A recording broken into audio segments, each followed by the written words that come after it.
do you like the mat area? You like it? It's been purpose built for you guys. So I don't think there's a better facility. If there is, I haven't seen it in the UK. Believe you me, I've looked. You're all part of the journey. You're all part of the family.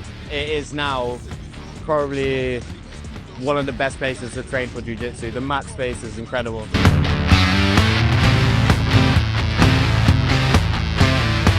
Good vibes in there. It's a great community to roll. Everyone's friendly. There's no egos involved.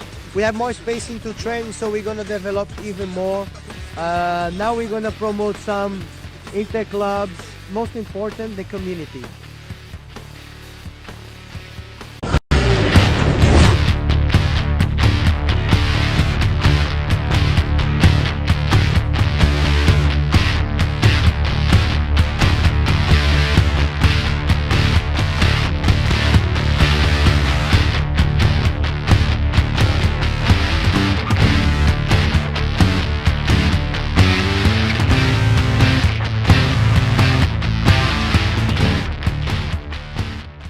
Do you like the mat area? You like it? It's been purpose built for you guys. So I don't think there's a better facility. If there is, I haven't seen it in the UK. Believe you me, I've looked. You're all part of the journey. You're all part of the family. It is now probably one of the best places to train for jiu-jitsu. The mat space is incredible.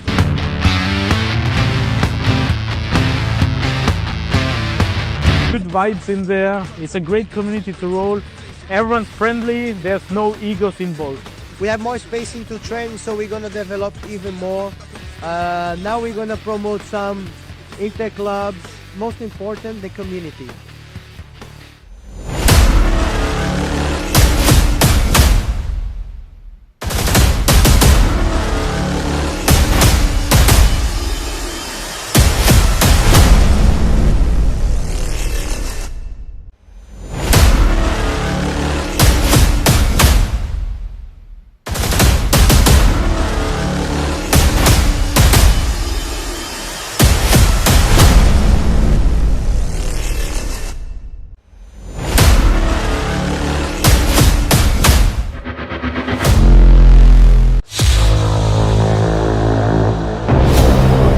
It was just another ride home.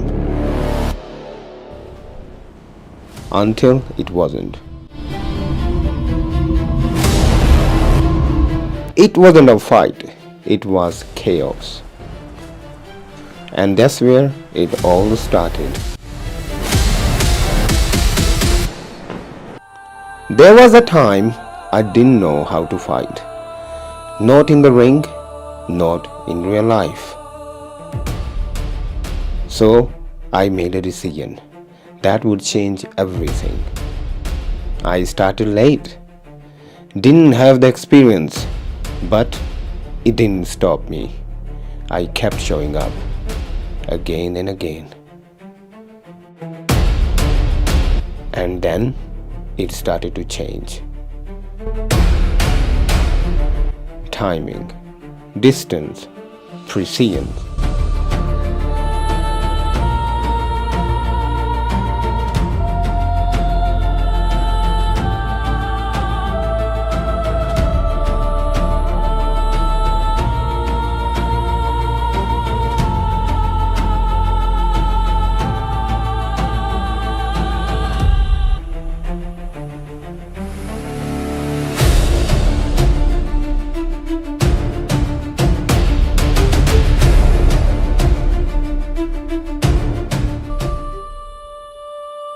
What happens if skills difference is huge? But style doesn't just show up on fight night. Style needs permission, and that's the real fight here. What looks like chaos is a system, and I break it down piece by piece.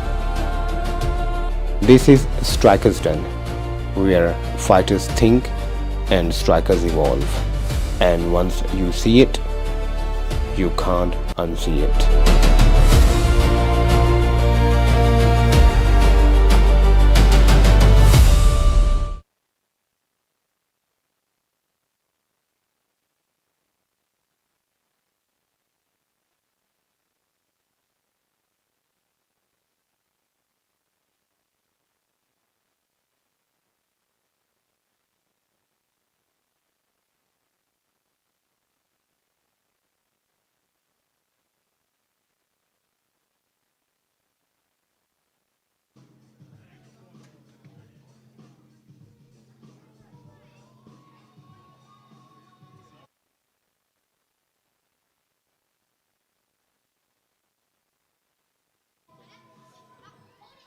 Alright everyone, welcome to the live stream of the KO Amateurs, first one of the year. Looking to get started in a few minutes. Myself and Zishan here at ringside doing the commentary for you, bringing you all the action. Looking forward to a great day full of fights. Got 13 lined up today. We'll be kicking proceedings off. Junior match, Elan versus Pierre. It's going to be junior tie. So stay tuned, get comfortable and enjoy the show.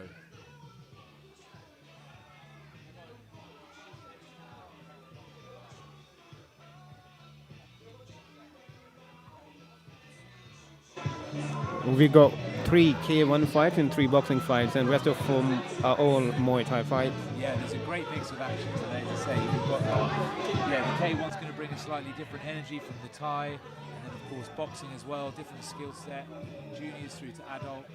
There's lots of bases covered, and it's always great to be part of the event. So the kids are in the corners, they're ready to go. We're waiting for the officials to get set, and then we're going to bring you everything. Strike by strike, blow by blow, from first bell to last, whole day of fights.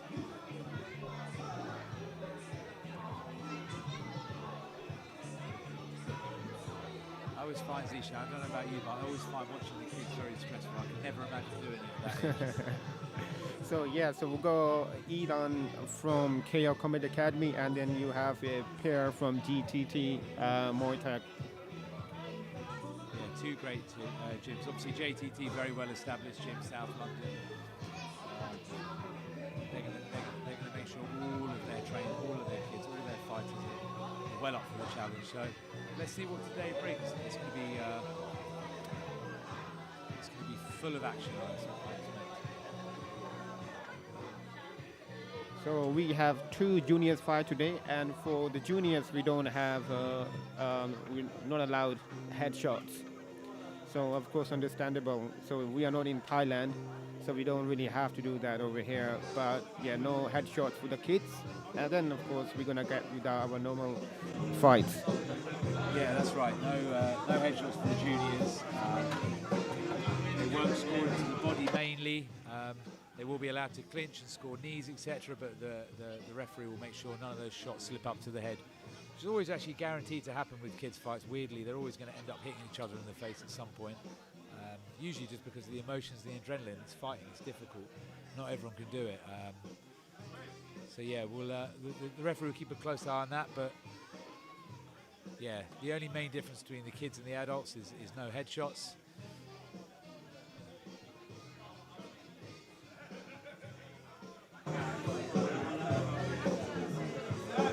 So today we have mixed fights, mixed rules, and mixed the round timing as well. So this fight is 5 rounds and 1 minute round each. Yeah, the kids look super excited, ready to go.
Right, we've got officials in the ring.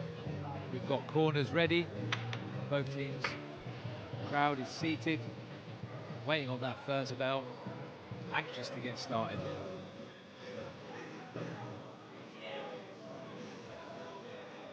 So we have Rory in the corner and Ronnie as well.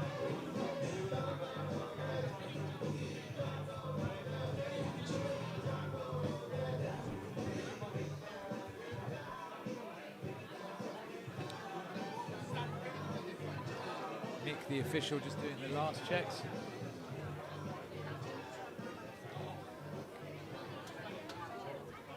Ava struggling to get in the ring to make the announcements and understand.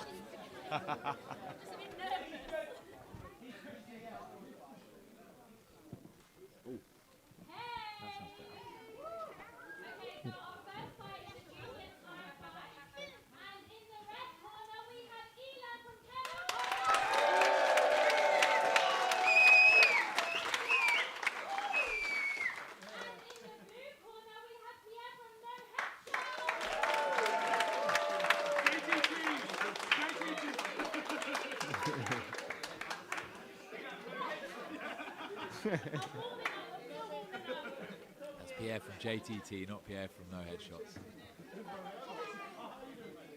Right. Both fighters enter the middle, and we're about to get started. So this one should be fun.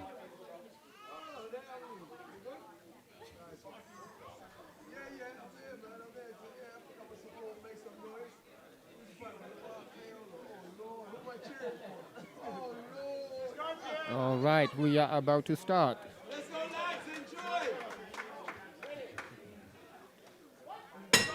All right, and we're underway now. Both kids enter. Pierre starts with furious barrage of kicks, trying to score on Elan. They both enter the clinch, and we've got our first tumble.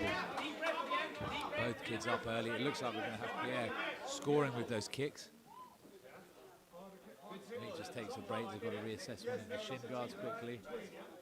It looks like quite an exciting start. Oh, interesting. Pierre started pretty quick. Yeah, the kid's always full of emotion, always full of energy.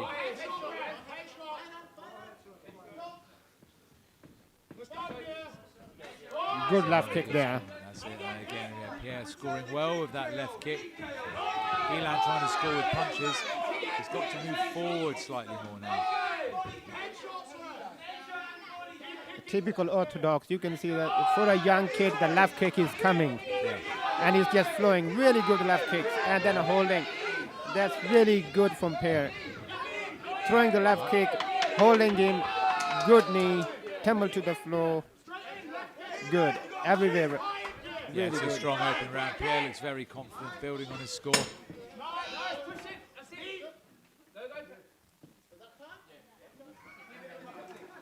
And that's the first round underway. So a good start from JTT there, scoring well with the kick. Elan looking to try and close his range down with the punches a little bit more. Struggling a little bit, did have some joy in the clinch, I thought. But Pierre seems to know his strategy quite well. He's going to stay locked and kick. What do you think what Elan can do there? It looked like Pierre is doing pretty well. I think you can put that first round down to nerves. Anything that you need to amend in that first round is probably down to excitement. As long as Elan can keep a cool head now and close the distance, scoring with the punches, always moving forward, I think he can claw some of those points back. He's strong in the clinch, both of them seem quite even in the clinch, really. So I'm excited to see how each corner handles the next few rounds. All right, ready to come out for the second round now. All right, second round underway. That's it, Elan with the punches. Pierre seems to disengage. Kick. That is really good for the both kids. Yeah, Double up the kick. Definitely keeping well, making Elan miss, making him pay. Elan's got to close that range with the punches. That's it, go forward. Elan's got to come forward now. He's got to keep the pressure on. Pierre seems comfortable just kicking and moving, kicking and moving. How's Elan going to deal with that? I think you can see that he is really good with the left kicks. And good tumble from Pierre again.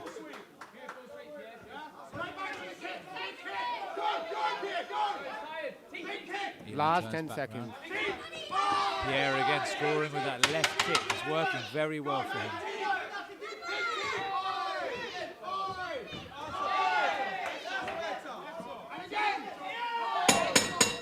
And time to the second round. Okay, so more of the same from Pierre in that round. I think. There was the right. He finished with a right cross to the face.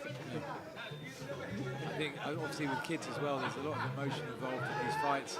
A lot of looking around when the timer goes, they kind of start looking somewhere else, or referee calls them apart. They're not sure what's gone wrong. So far, the JTT plan is coming together quite nicely. Those kicks are scoring really well. He's got to learn to deal with that range. He's got to close it down or get forward through it. I think JTT fighter is looking much more comfortable with his left kicks, and he don't need to do anything. It's a big ring. He can just move around and kick and win the fight. That's precisely it. Yeah, it's kick and move, kick and move.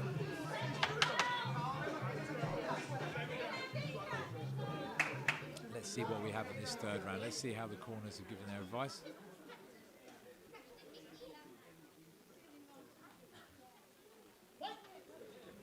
Third round, and it starts with the teeth. And there's that left kick again. It's working in triples, working in volume. 3 kicks in a row, but that was a headshot again.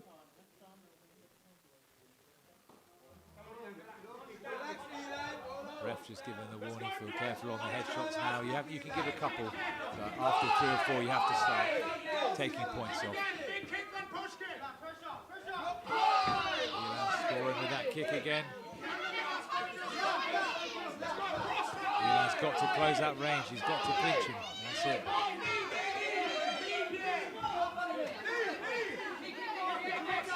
And again, fighters break. The space is going to work well for JTT here. Pierre scoring that left kick at will. Let's see if Elan responds back. He does, pushes Pierre to the ropes. Scores with a kick of his own. That's it, he's got to go forward now.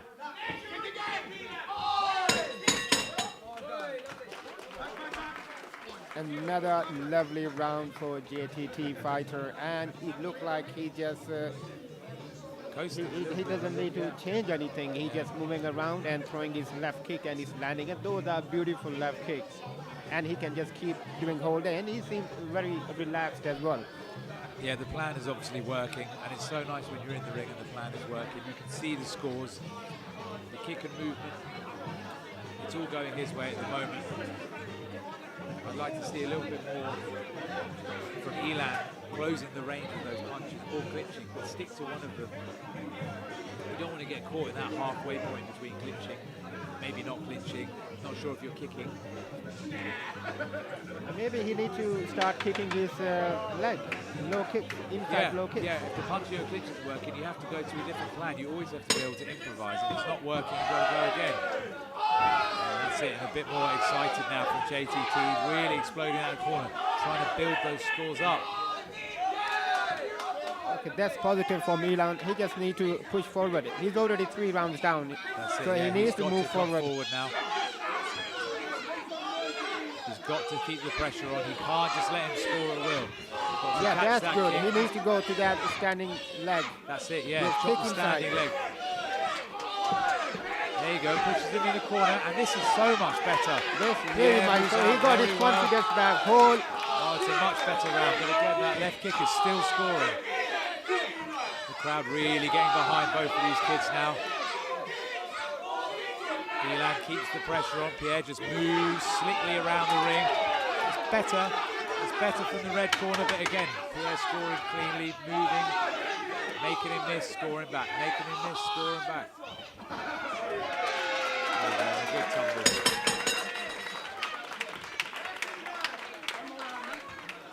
I'd say that's a better round. The plan worked a little bit more, but that movement. Yeah, it's a good round from Elan, but still I think Pierre won that round, but it was good, really good round by Elan. It looked like Elan's dad is more invested than Elan.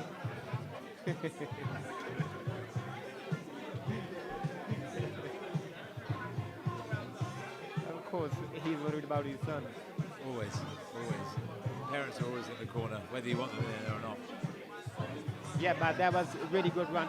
From younger fighters, I really love when they learn from their first 2-3 rounds and start improving in last 2 rounds. Even you lose the fight, doesn't really matter. You're getting experience. So, and especially at this level, the main thing is to build experience. At that young age, you build experience, you understand where something went wrong, and you learn to build on top of it. Makes it so much better for your next one.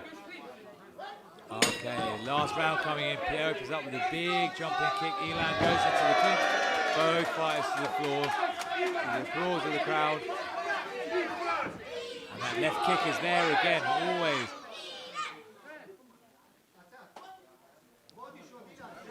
Okay, let's see another headshot. Yeah, moving slickly. Fires back with a kick of his own. He's got to go forward again. He's got to go forward. Pierre moving. That's so much better. And again, Pierre with those kicks and keeps keeping it his range. It's been a very, very clean performance in terms of distance management.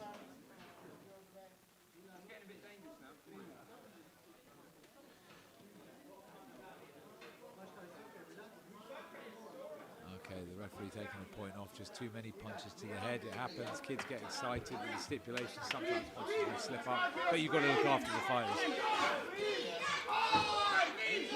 Grabs into the clinch. Scores on the exit. And on his bike again. Hit and move, hit and move. The same tactic. Right, beautiful kicks. I really love those kicks. Yeah, it's worked really well. Again, kick. Good. To the body. Hey. Again, kick. Another kick. Yeah, safe with the clinch. Scores the knee. And the fight comes to a close. All right. Excellent display of heart from both of the kids. Doing it at that age is not easy. Getting in the ring at that age is not easy. They both pay respects to the corners. I think we're going to see the Blues corner's hand raised here, quite rightly so. It was a good performance from Elan, spirited. Yeah, kept pressing forward. Yeah, stuck to the game plan beautifully.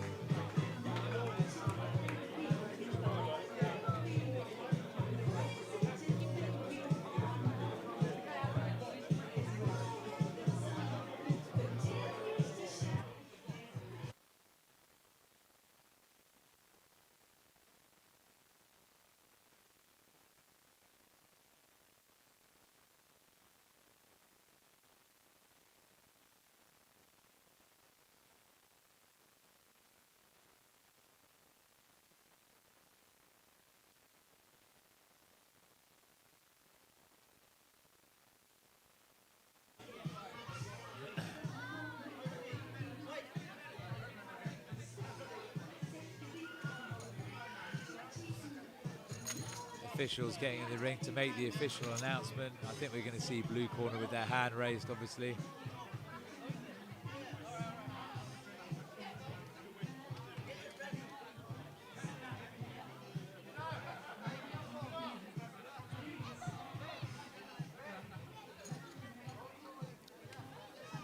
Well, regardless of the result, obviously, you can only be impressed by the kids fighting at that age and giving such good performances. I think, you know, even if you're not the one having your hand raised, still incredible to do it. And the crowd show their appreciation.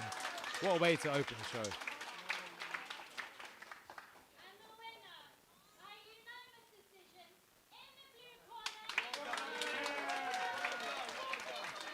JTT taking home the first win of the day.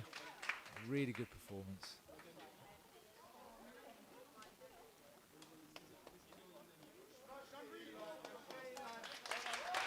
Crowd giving their applause. Obviously emotional, especially for kids not getting the win.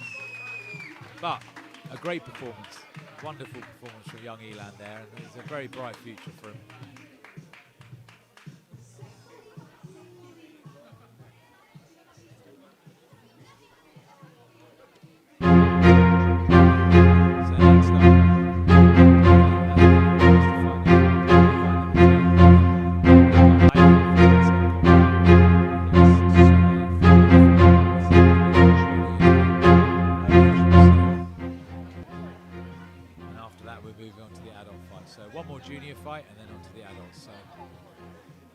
JTT taking home their first win of the day. Blue corner taking home the win.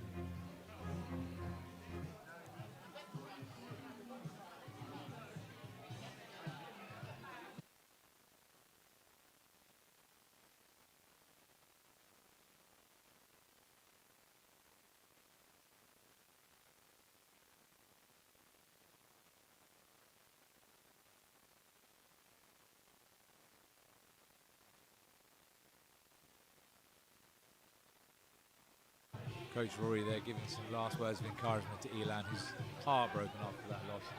But part of doing it means that you're going to win some, you're going to lose some. It's all about learning to deal with it.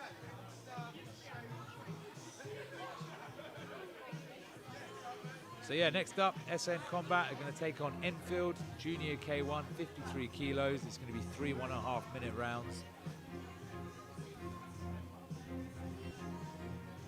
And then we're on to the adults.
All right, here we are, getting ready for round number 2. Iden of SN Combat versus Suhei of Enfield Junior K1. So we're set for 3 1.5 minute rounds.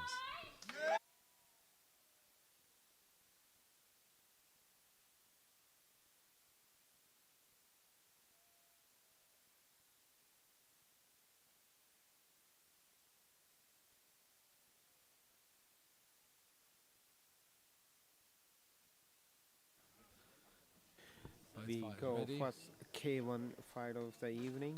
So we have 3 1.5 minute rounds. Right. I would say K1's usually a little bit faster paced, but with kids, everything is fast paced. Yeah. The tires. Yeah, but I Explosive thought from the start. both of these fight, this fight was Muay Thai before, Yeah. and then seems like they agree on K1 rules. Yeah. Yeah, things change, don't they? Like last minute amends, or people might need to change the rule set. It happens. Always be prepared for the unexpected, especially in the world of combat sports. Referee making the final checks. Both fighters are ready. So we will have Iden from red corner and Suhei from blue corner. And again, both this fight will have no headshots, 3 1.5s, no clinching.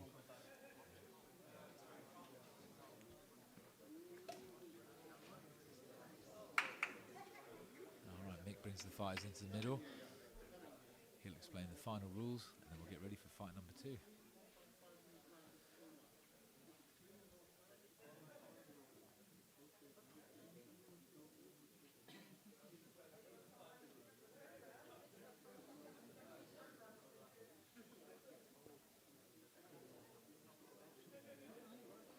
Fighters touch gloves, and we're getting ready to go. Let's go, lads.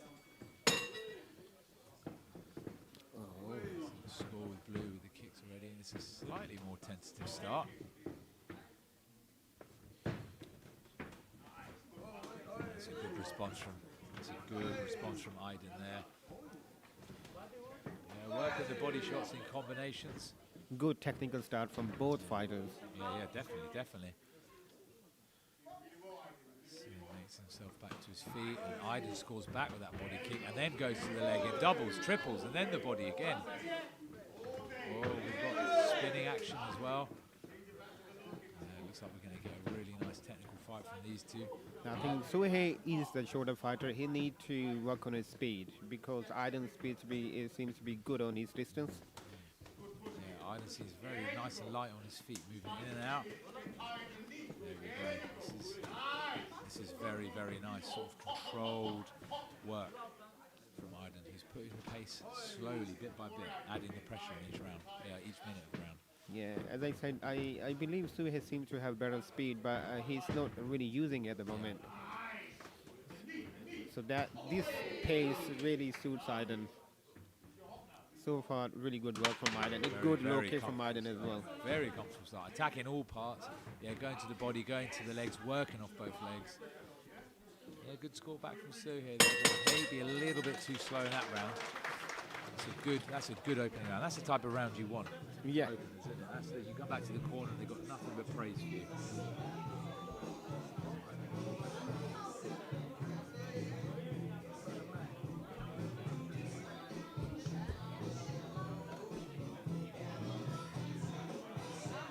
So yeah, that's a pretty comfortable round for SN in the red corners. Yeah, that was comfortable round for Iden.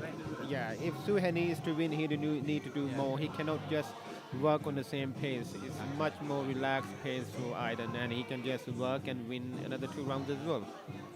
So let's see what he's going to do. So yeah, he's quite comfortable coming forward, I'd say, but you've got to add the scores on top of that. You have to make sure you're actually making the most of those opportunities. It's one thing getting close enough, you actually got to make the scores and then move on. Okay, we are in round number 2. Let's see. Okay. The ball is in Suhei's court. What he is going to do now? Just trying to find that range open. The kick just grazes. Right. Yeah, it Again, just Iden slightly. responds back. That's a good leg kick again. And he goes to the body nicely, scores the knee, pushes him off. Yeah, no clinching, so he controls that distance very well. It's a wrong range for Suhei. If you see the void between his two, like that suits Iden. He needs to close that range, Exactly. get in the middle in the ring and push. The 3 kicks again. 3 kicks again from Iden, and then he gets his distance again. Really good work from Iden. Exactly, he's very confident from Iden. He's working the punches nicely to the body, creating space, scoring back with the legs. Suhei needs to be a little bit more active here. There we go. Responding again, trying to work to the body, but again, beaten to the punch by Iden. That's a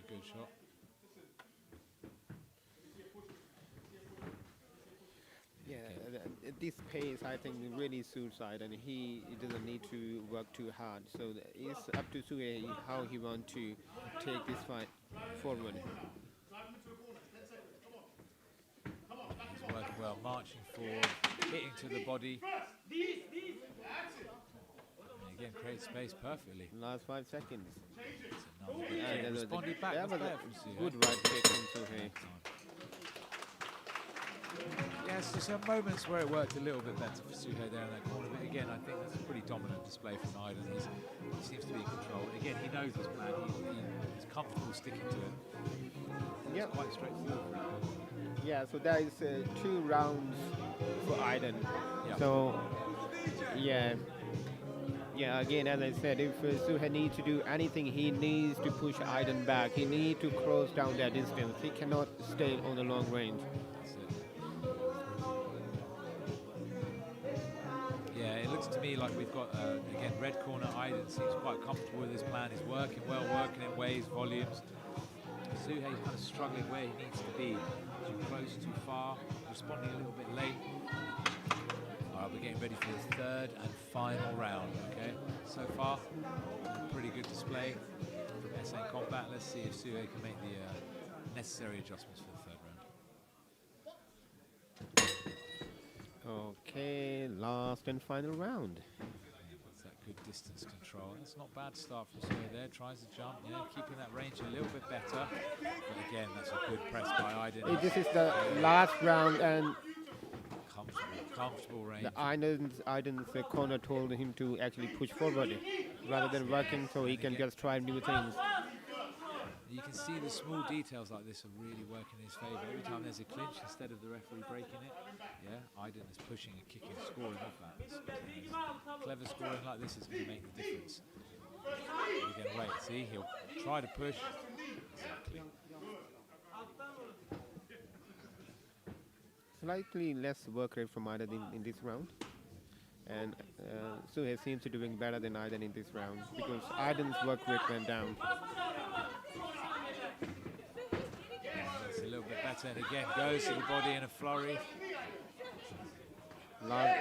We are into last 30 seconds. That's a much better Good round. low kick there. Much better round from Suhe. This could have been used in round 1 and 2. Grabbing, trying to clinch. And we're sticking to K1, so there will be no clinch. Well, it's a better score. There you go, but then the leg goes into Iden. It's a good score to the body. It's a good body kick after that. Suhe trying to close up and just clinch, hold on for the last little bit. And brings that's an the end fight. I think in the last round, Suhe did better than first 2 rounds. So much better. Much better. Infinitely better. The game plan just kind of came alive a little bit. Really valiant effort in that last round. But it's a very, very good performance from Iden from SN Combat. And I believe they're going to have their hands raised. What a great way to start off the day. 2 great fights. That's the juniors wrapped up. We're going to be moving on to the adults fights after this. They're allowed to smash each other in the head, so it's a bit more fun for the audience to watch.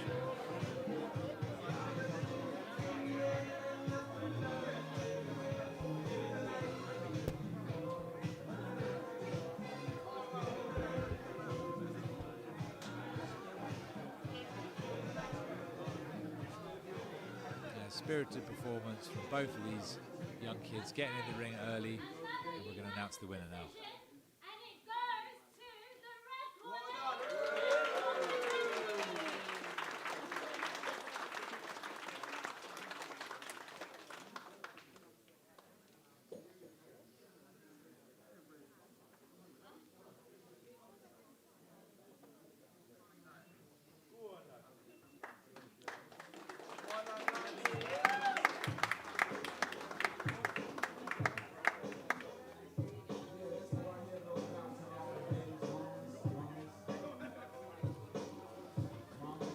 So pictures being taken after that fight's wrapped up.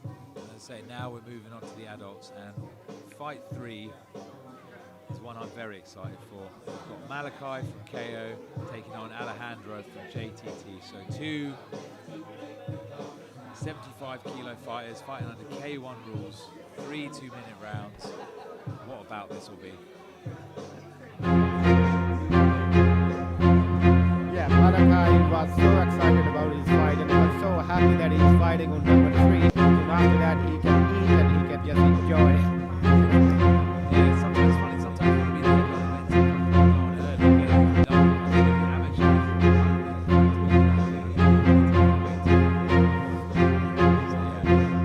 have your scrap and you're out.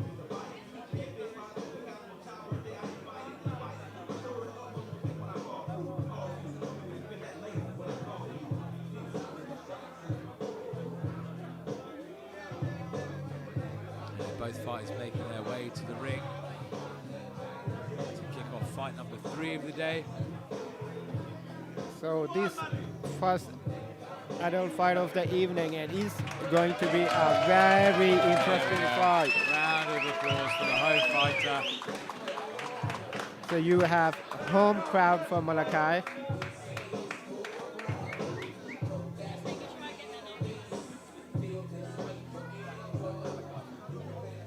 Malachi.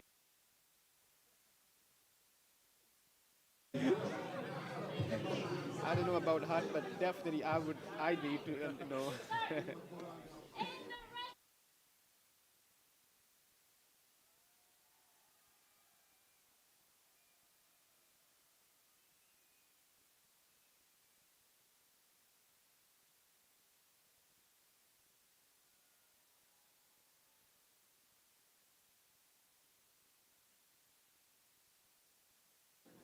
All right, both fighters ready. This is going to be a great fight. Can't wait to see this one. K1 rules, so it's going to go fast, no clinching. Yeah, expect non-stop action from both of these. 3 2-minute rounds. That's right, yeah. And Alejandro looks in good shape. Yeah, both fighters look in top form. Malachi slightly taller, I believe. Yeah, not by much, but Yeah. a little bit of a height difference. Let's see how this one plays out. Let's see what the plan's going to be. Let's see how it unfolds. But again, K1, don't blink, you're going to miss it. It moves fast. Round 1 coming up. Mick just going through the last. You have rules. JTT with the Kocombat Academy.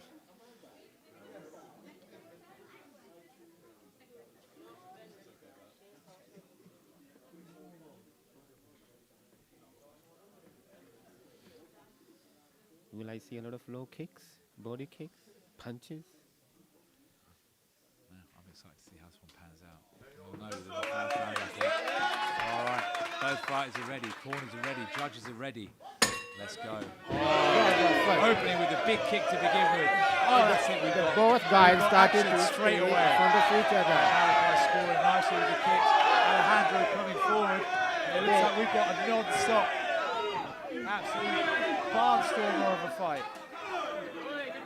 So What an both guys, explosive start that is. both guys decided to stay in front of each other. There we go. That's Good it. light kick Another for good Malachi. score. Another Good kick. score. Alejandro still coming forward. What a heart he's showing in the first round. Closes that distance, gets the hands working. That's it. Malachi responds straight away. Oh, that's it. That's what the crowd want to see. It's non-stop action. And Malachi tumbles straight back up. That's not going to score in K1. He covers up, looks for the uppercut. Alejandro looking to smother. What a good Forward. pressure from Alejandro, but Malachi responding so well. He's creating the space and putting round them already. A little bit of clinch, they break. high-paced fight. High-paced fight. This We is are already in another 1 minute. Superman punch where Alejandro responds straight away. Kicks coming in from Malachi, tries to check, quick move off. Alejandro digging the knees in, and the ref is going to break up the clinch. Yeah, we're going straight back to it. And then Another that backhand, right hand another is getting backhand. through again and again. How Alejandro taking those He's shots? taken them like an absolute champ. Great shots to be Malachi landed. getting showing through with real every resolve. cross. Every cross is getting through. That's it. Oh, the Again. cross is landing at will. Alejandro's still coming forward. I tell you, what a fight this is. What a first round this is. Not disappointing anyone. Lally takes a breath, measures again. Right hand, Alejandro comes straight back. And the kick responds. And the kick back. the thing is, fighting backward is so tiring. Malachi is doing pretty well, but it's going to be exhausting. Taking a breath. A Oh, good it's a big right knee. It's a knee. good score. And another super punch. I make that the 4th one in this round. I don't think I've ever thrown that many. Oh, knee cheeky after the bell, but what a fight this is going to be. Alejandro goes back to his corner, bloodied nose. Amazing result to go forward for all those punches. Malachi landing all those right hands almost at will in the back half of that round. Yes. What do you make of it? Alejandro, he seems very technical, but he's deciding to stay in front of him. I think he can take a bit of space, start throwing his left kicks, left hand, inside, outside, but he's moving forward and face already. That's damage already. you can see that right hand is getting through those that guard. Malachi's got to keep up that pressure now. Basically, he's done the hard work. He's got to keep this to 2 rounds. So let's see if he can keep it up. I think he just needs to relax more and get through keep working on the same thing. That's it. We'll see the work. Oh, 2nd round, we're going straight back to it. Oh, and he rocks it. Alejandro bursts in, looking for knees, looking for the clinch. That's it, they're going to stand back up. Nick will break them. Here we go, straight back to it. Good right kick from Alejandro. A good combination from 5 or 6 Alejandro. punches himself. He's got to keep working now. He can't get lazy. Alejandro's fit. He's up for it. Is Malachi feeling the pace? Is he feeling the pace? Is he feeling the pace? Is he going to slow down? The punches and bunches coming back. He needs to Malachi hold. sneaks up an uppercut. Malachi needs to hold, take space, and go in the middle again. Oh, there should have been a time match. There's so much clinching. It's brilliant. Oh, it's another good knee. Alejandro. Oh, just good switched knee. the ropes. But Alejandro, staying in the close Great range. Great resolve.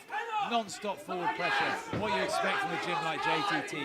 Really putting out good fighters. Mali being pushed to the ropes, scores a good knee back. They're going to get broken from the clinch again. The pace has been non-stop. Alejandro pressing forward. Another overhand from Malachi. And again they end up in the clinch. Knees scoring here. And it's non-stop action, Z. It's non-stop action, non-stop action. And Alejandro is not stepping bad at all. Again, Good knee goes left back. knee from the middle. Another knee through the middle. Oh, who's going to break first? They're both giving it everything. Can't be long of this 2nd round left, and both of them are just emptying the tank. It's fantastic to see. Alejandro definitely starting to show a little bit more resolve here. Malachi needs to come back stronger. He's not finished. He's still responding, still disrupting. A good kick to end. One puts right on the chin. And Alejandro again forward, non-stop forward pressure. Good punch to end the round. What a fight this is going to be. A great round for Alejandro. A great round for JTT. Malachi Great round for JTT. He's just pushing the pace, making Malachi tired. Non-stop forward. Mali's looking a little bit shelling up now, pushing the rope. He's still scoring back. He's still scoring the kick. The overhand is still working. Alejandro definitely will get a 2nd win from that round. For me, yeah, definitely that is 1-1. 1-1. Malachi needs to create their space. He cannot just stay on the rope and let Alejandro work in that close range. If he does that, he's not going to take that fight. It's 1-1. He's 1-1 at the moment. He needs to change his strategy. What a fight we've got coming down to the last round now, the final round. Both fighters giving it their all. No one taking a backward step. Yeah, neither giving up. The crowd are loving it. We're all here for it. 3rd and final round, okay? This is going to be non-stop action, okay? There's the first right hand through the middle. First right through the middle. Again, clinching. Knees scored in the clinch. Alejandro forward. Mali takes a few going back. Alejandro coming forward. Breaks up in the clinch. Another Superman is working. Alejandro is not stepping back at all. He's moving working forward. those punches in bunches, but again, grabbing the knee again. Malachi needs to start responding with those kicks.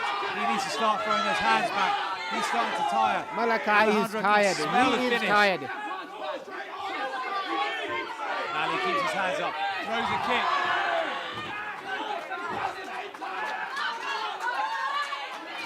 Malachi is tired. Alejandro He's coming on exhausted. strong. That non-stop pressure from Alejandro is working in favor of him. Malachi need to move. Need to create a bit of space. Body language is not looking good for Mali now. Another shot comes in. Alejandro really pushing the pace. Malachi needs to give just a little bit more. Seems to be fading. The knees seem to be working. Body buckled over. Mick's having a look. He might give him a count in a minute. Alejandro can taste it. JTT calling for the finish. Ali's got to respond. It's all one-way traffic now at the moment. Everyone, this is what you can do with a non-stop pressure He's and gotta your show that cardio. resolve. He's got If to you show have resolve. if you have a cardio which can push for all 3 to 5 rounds, you can win a lot of fights. But that's what exactly happening over here. The last 10 seconds, the last 10 seconds. Both fighters giving it everything. Non-stop pressure from Alejandro. Non-stop pressure, and the fight comes to a close.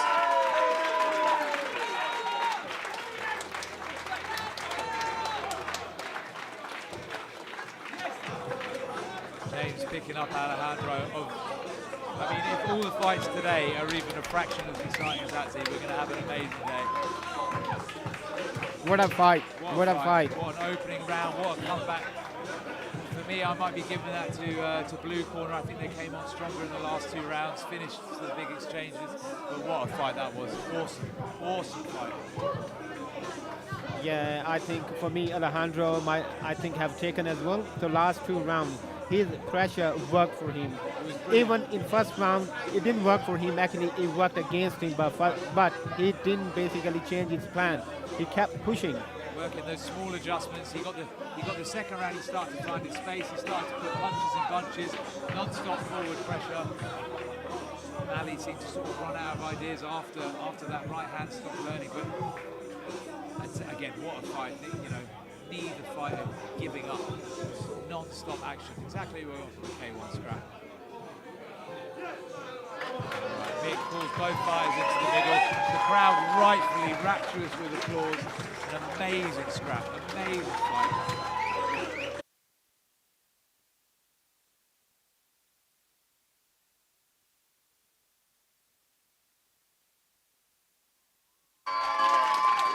The JTT picking up their second win of the day. Well deserved. I don't think he can be too hard done by Malachi. I think he's shown an incredible amount of resolve and heart there. For his first fight, to get an absolute scrap like that was brilliant. Non-stop, you can hold your head high, you can be more than happy with how you represent yourself in the ring. What an awesome performance. Fighters get the photos done.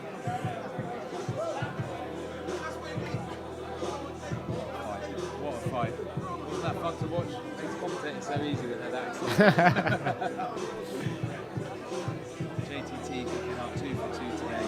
They'll head back down south, happy. Up next, oh yes. Head up, Kocombat Boxing, 89 kilo boxing against Alex Kahib from East Area Boxing Academy. This is going to be 3-2. I cannot wait for this one.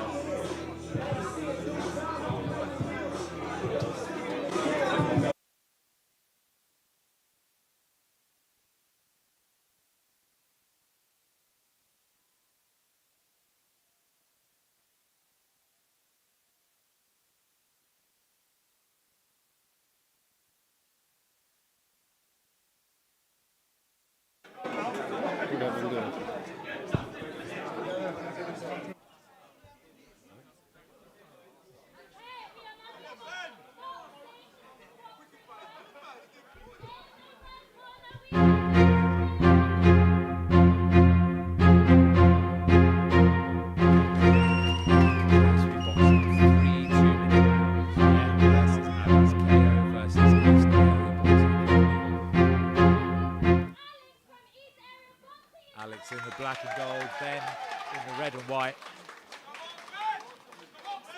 I've been lucky enough to share the ring with Ben on a few occasions in training, and I can speak of his boxing ability and his kickboxing ability. So let's see what this has in store for us. Pretty simple to follow the rules for this one. Use your hands, don't kick anyone.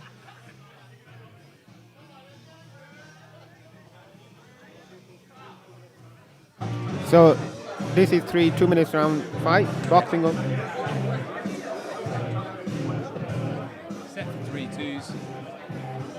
Boxing only. Let's have a look what it brings.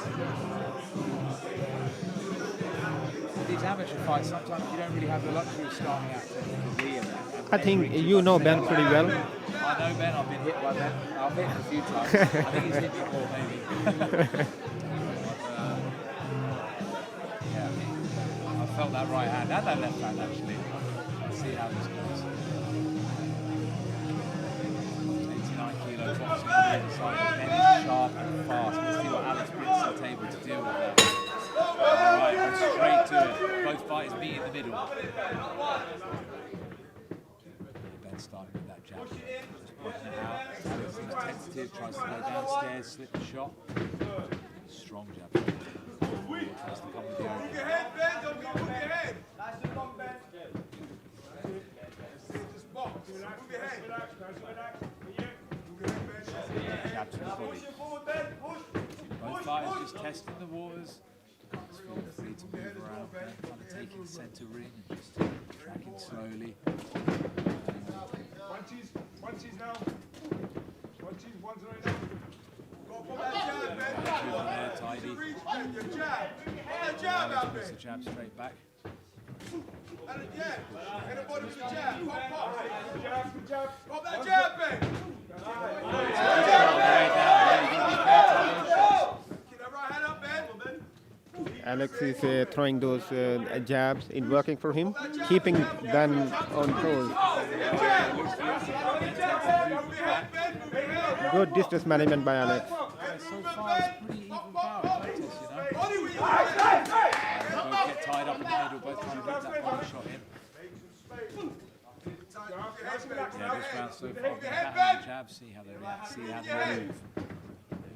Ben just Alex seems comfortable on that movement, rolls over the left hook. Good feint by Alex, good jab by Alex. He's going to the head, to the body. Move your head, move your head. Move your head. Where's your jab? Down the middle. Every time he's touching, Ben. Again, and again. He's touching. You've got to be careful not to get too early.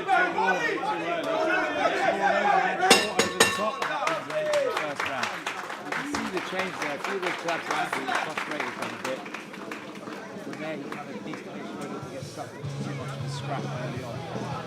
So, what do you think what Ben can do? What he can change here? I'd like to see more of the jab, personally. I'd like to see flicking and measuring, light on the feet, and trying to set up that right hand.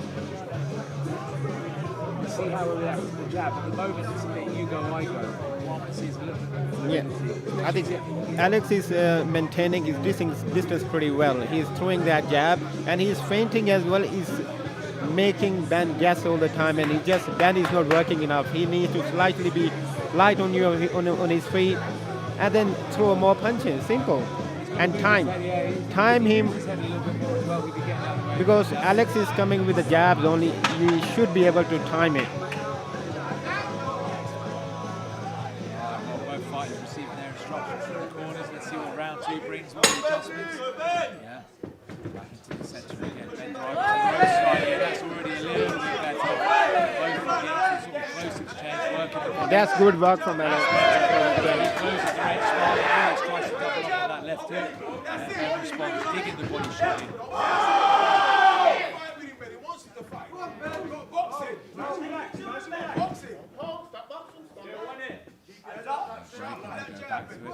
I think Alex needs to stay in the on the long distance, but Ben needs to stay in the pocket. He cannot let him dictate the pace. That's it, yeah.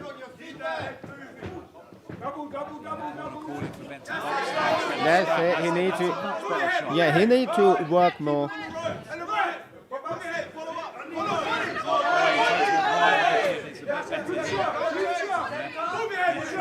Takes the middle. Alex takes the middle now, forces the pressure forward. And it's a good exchange, it's good, tidy exchange. Jab is working. Again, the jab is a beautiful jab from Alex. Beautiful. Ben scores one back. Ben need to put that his cross behind his jab. He need to put that cross behind. He's just stepping in and then closing the range. And that's a good shot to the middle. Alex responds with a short clubbing left hook round the side. Forcing forward again. Again, working well for Alex. He creates the distance straight after it.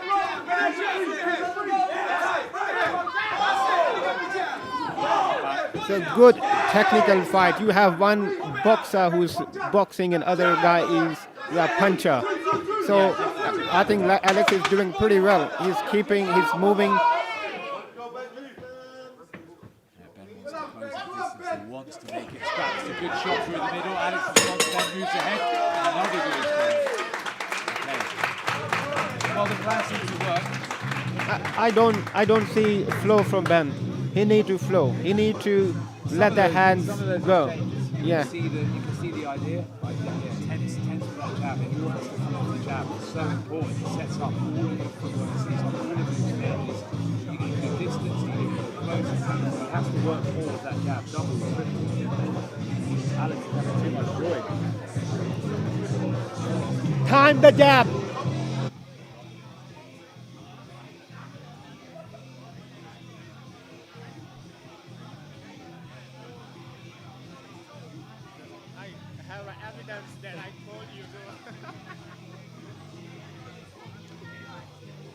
Coach Yuji giving Ben the instructions here. Looking for him to move his head a little bit more, especially on the inside of those exchanges. Okay, third and final round. Been a great fight so far. Again, full of action. Full of excitement. Straight back on the jab already. That's a Ben finding the right hand early on. Alex comes back down the left hook and it looks like Ben's going to come forward. This is so much better already. Working non-stop pace. This is our first half. Once he gets the third, Yeah, he need to stay there. He need to stay there and flow with that so hand. he comes up, he can take a shot, he won't care. Alex waits his storm. Straight back on that jab, straight back on that jab again. Pushing forward, okay. Alex bouncing around, light on the feet, waiting for his opportunity. Stalking, looking for a chance to land that right hand. Another good jab. Good jab from Alex and footwork. Jab, isn't it? And it's winning the fight when he does jab like that. Yeah, because he jabs, he moves, he jabs, he moves. And that's what you want as a boxer. You don't want to stay in front of Ben. These are better exchanges up close. Ben's got to keep the volume up when he's hitting them. When he's working close, he's got to put that right hand over the top, put the left hand on the body straight after it. Stay there.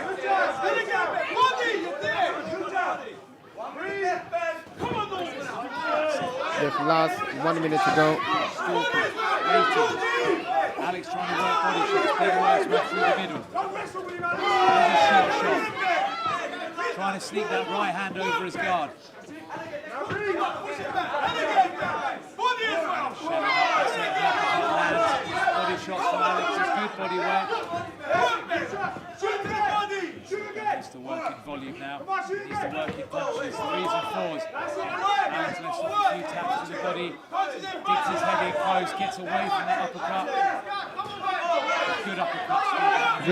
There's a lot of pressure from Ben, but good volume by. Now the punches are going slowly. That's much better. Third and final round done. A very, very exciting fight. Another good fight. What do you think? I think Alex might have taken the fight. Alex might have taken it. It's hard to say. Ben showed more aggression. Some of those body shots were working really nicely in the middle.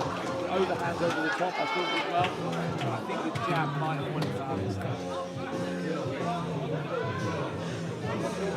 Let's see how the judges have scored that one. But a great fight nonetheless. Really fun to watch.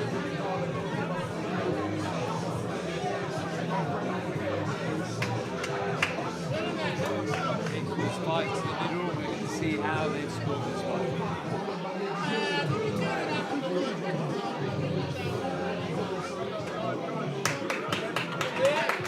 crowd give their appreciation to these two after a great fight.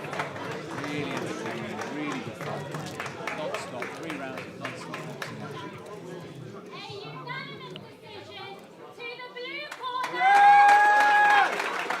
Alex takes the decision. Alex of the East Area Boxing Academy. Valiant effort by Ben. Executed. Solid jab, solid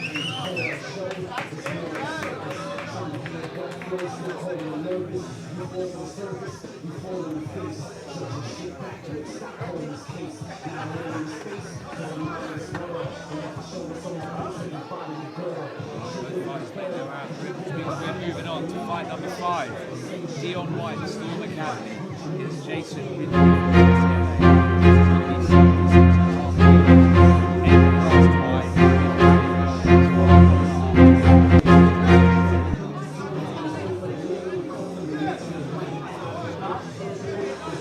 Separate time out. Now with the adults, everything allowed. Let's see if we can the third adult fight this is deliver the action. The previous 2 have been brilliant. Let's see how Dion takes this.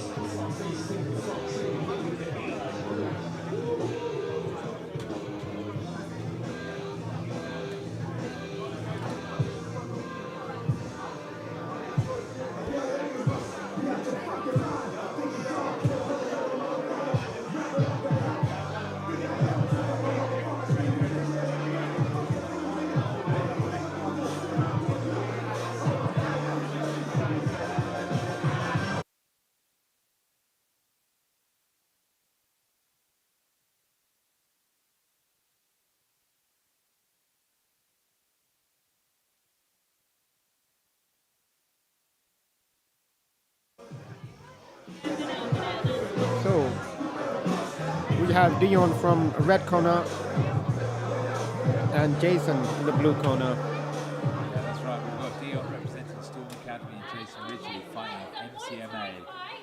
In the red corner, we have Dion from Storm Academy.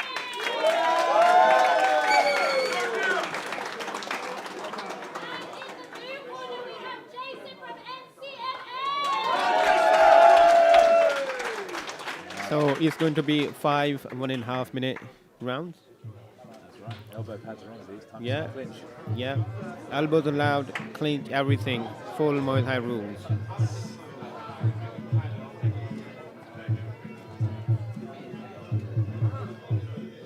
Let's see. There's obviously so many different archetypes you can have in a Muay Thai fighter.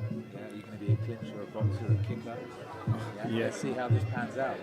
Obviously, you want to learn to do all of it, but people tend to default back to their sort of comfort style of fighting. Let's see what we've got here. 76.5 kilo. Muay Thai, head class, elbows, all the good stuff. First round underway. Oh, it started willing.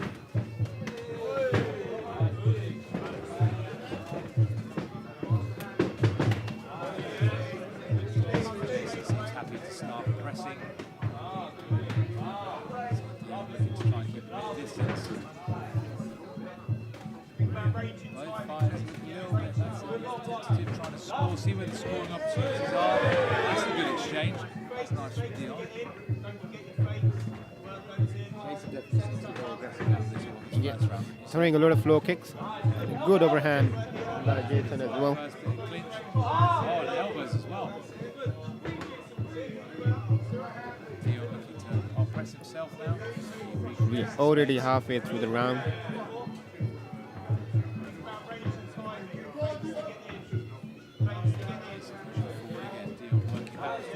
Good overhand on the way back. Response nice. A good left kick and replied. Good kick from Jason.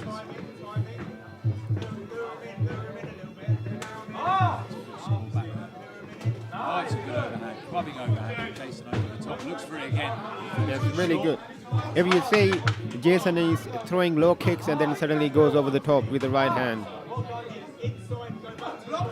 Good work rate by Jason. Forward, looks comfortable scoring. I'd say I'd probably give that to the Good technical start of the fight, and I think this round I would favor slightly to Jason. Yeah, I think so. There's some nice exchanges from Dion there. It looked like he was slightly on the back foot for some of it. Did have the chance to score, did score. But Jason was pushing the pace a little bit. And I think the corner will be saying, you know, more of the same, really.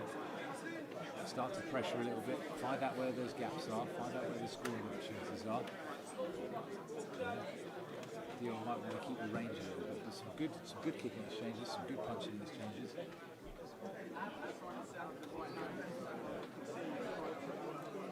think lots to build on from both fighters in that corner.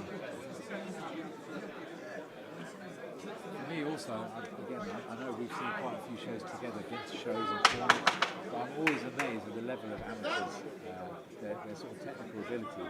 These shows is so much higher than I remember it being, even when I was an amateur. Agree, 100%. Yeah, the quality is definitely Good start with the left kick, and then low kick again. Dion responds nicely. Back underway, round 2. Good thing if you say Jason is not over-committing with every shot. He's just throwing enough and then setting up for a next shot. Dion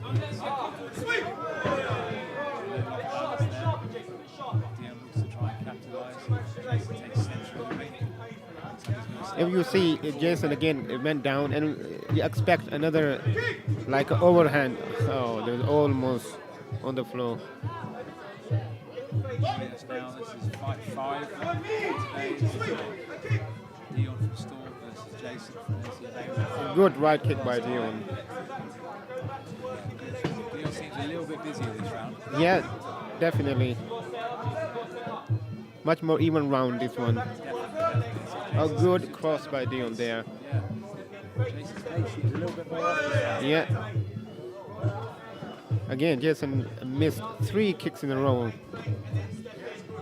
Dion definitely seems to have found his rhythm a little bit more. He's faking with that front Good leg. left hook, yeah. He's the tall fighter seems to have found a little bit more groove now. This seems much more relaxed than earlier fights. A good left kick by Jason. Long guard, Jason moves back, takes a couple of kicks on the way. Tentatively prods that jab, and the round comes to a close.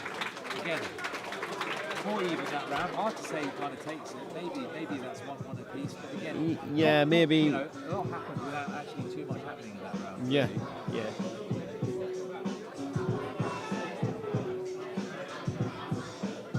Yeah, I feel definitely if I come back to my corner,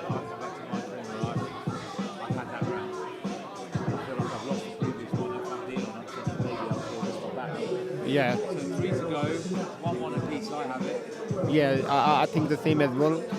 Even second round, Jason I think started pretty well, but his work rate went low, and then Dion started to work more. And for me, he might have edged that one last second round. Earlier with Malachi's fight, he had such an explosive start in that first round. He pushed the pace, and then it dropped off slightly rounds 2 and 3. You let your opponent back in. Yeah. I think if you have a dominant first round, you've got to keep your foot on the gas. Third round underway. And already a little bit Okay, more that's animated good. from both of them, actually. Okay, fast start by both guys. Kick exchange is working. And Jason is going low, and you feel like it's gonna go up again soon. Yeah, Jason at the moment just looking to hit that inside leg, and he's hitting the singles at the moment. Yeah. He started the round looking to win exchanges, and now it's gone back to sort of kick for kick. Hands working for Dion as he pushes Jason back. Yeah, but that's working for Jason. Those quick kicks is working for him. They're all scoring. All scoring. He's going inside, outside, inside, outside. That's it, starting to chop the tree a little bit, starting to try and take some of the energy out of his legs by kicking. Dion responds, he's still standing tall, firm, finds his rhythm in the middle of the ring. Nice to throw the counter left over the top. Again, all those kicks are scoring. All of this kicks scoring. That's it. It may not be hurting you in the ring, but they are going to start scoring. You need to start responding. You need to have a plan. Oh, that is good right hand by Jason. Acknowledges it. He just woke him up. Yeah, Jason seems to come more alive with that. Maybe a chance goes for the overhand again, teeped away by Dion. There was one mistake from Dion. He just hopped in without a plan. Jason seemed a little bit laminated off that. I'd like to see Dion chase after that. You want to balance your opponent, you want to capitalize, make the most of it. I think that was a good comeback round by Jason. Especially with that, he timed that straight overhand pretty good. Yeah, it's funny when you see that acknowledgement in the other fighter's eyes. Yeah. You do it in sparring all the time. You get caught with a shot and smile at each other. Yeah, you got me fired. But in the ring, if you get that reaction out of someone, you want to pounce on it. You don't want to sort of smile and let them off. You want to jump on it. Yeah. I've got you now. I'm going to really, really put it on you.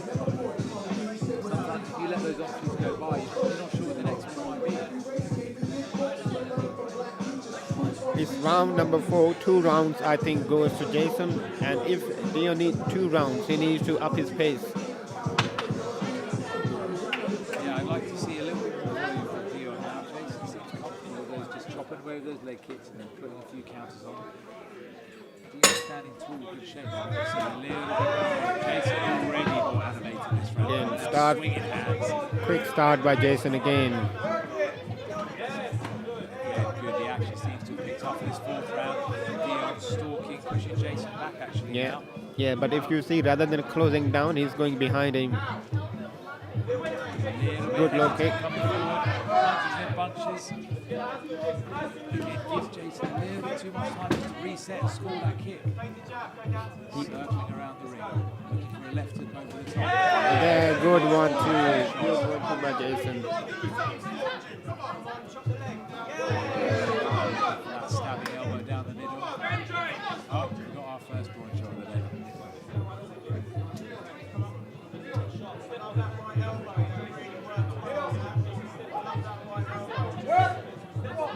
Straight back to it. Again, that kick exchange is working well for Jason. It's just scoring those leg kicks. That one he's missed. Holds his shoulder well. Dion flicking the team.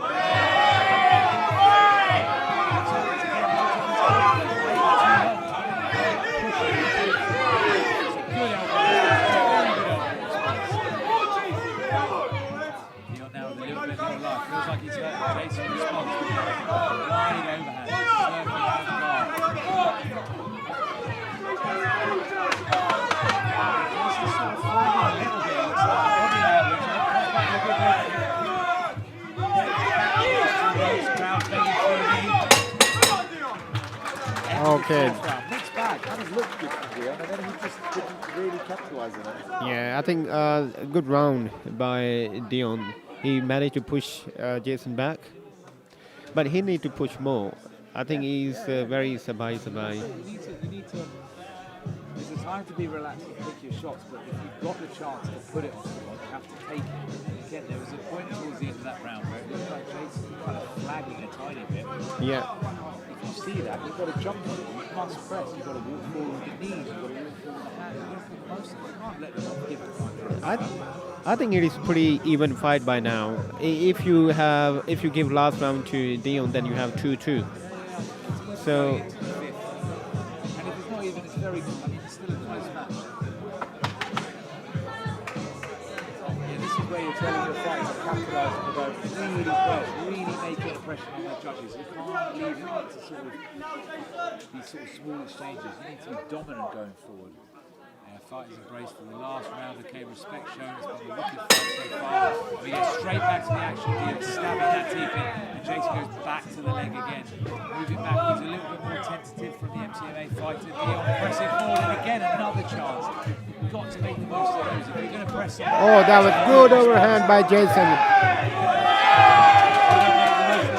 they're going to get one of you. Let's see who's going to win this storm. Let's see who's going to put their foot on the gas. Who's got the most in it now? Dion's got to kind of jab out through the left kicks to the body. Who's chasing up again? You need to be pushing. You need to be going forward, not stop. Keep your shape. Dion taking steps back now. Jason back into a fight. There's a good shot by Jason. Good shot by Jason. Oi. Every time that overhand is landing. Clubbing shots landing in. Space being made by both fighters. And again, the crowd loving it. Cheers from both corners. Oh, the second corner shot of the day. Even Stevens.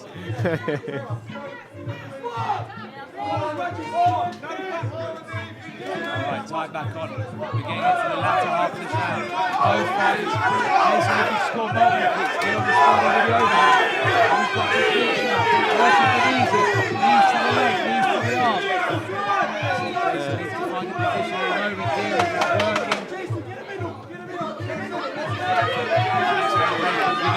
10 seconds. Who's going to take it? Overhand scores for Jason. Knee scores. And back to Dion. What a great end to the fight. Great exchanges to have it in.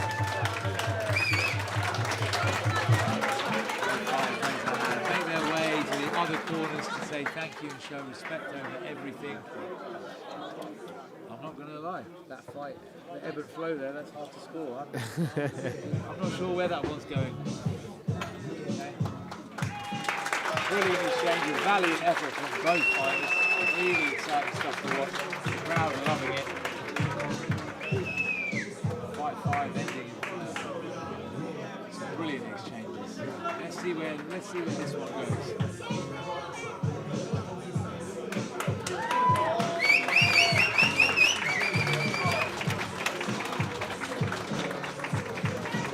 I don't know, I can't tell who really won the fight. I'm generally not sure which way that was going in the last round. It went blue, red for me. I'm interested to see how this goes.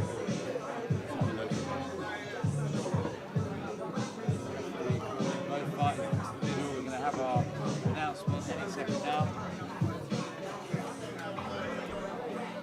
Martin's asking me, I'm generally not sure who won it. If you'd asked me round 3, I would have told you. If you'd asked me round 4, I would have had it a draw. Let's see where this goes.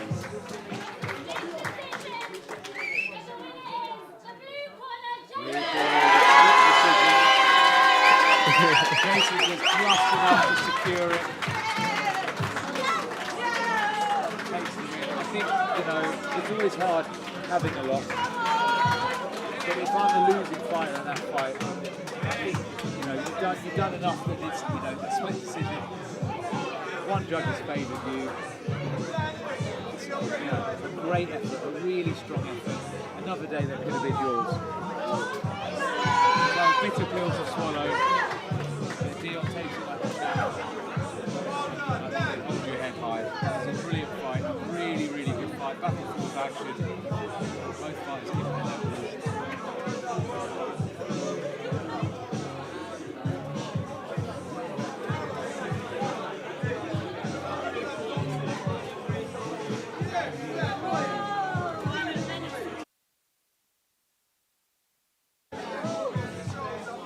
That wraps up fight 5. Fight 6. Okay, we've got Nathan from the Giorgio brothers. It's Roberto. No, we have other way around.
Both fighters ready.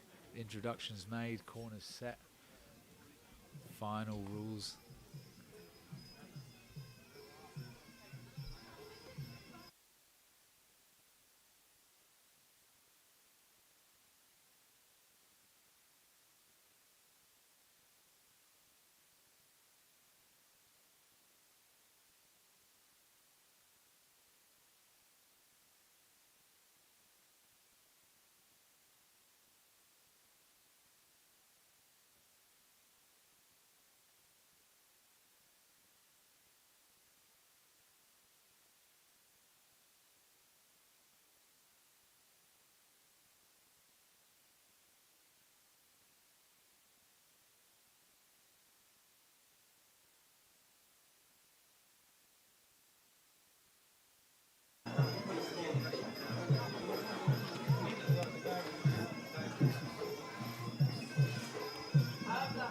So we are into fight number 6 of the evening. We go red corner Nathan and and blue corner Roberto from fight zone.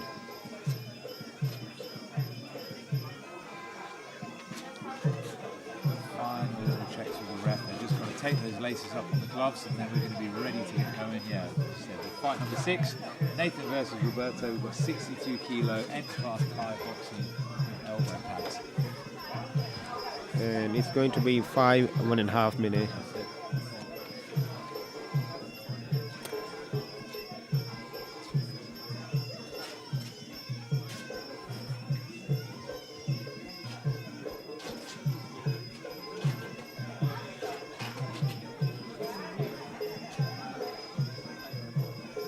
All right, the tape is on. The corners are set. The fighters are set. The ref is happy. Looks like we're about to get underway with the final rules check.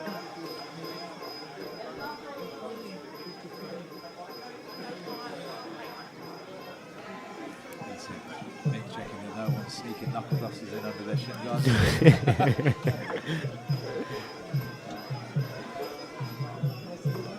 thumbtacks in the gloves.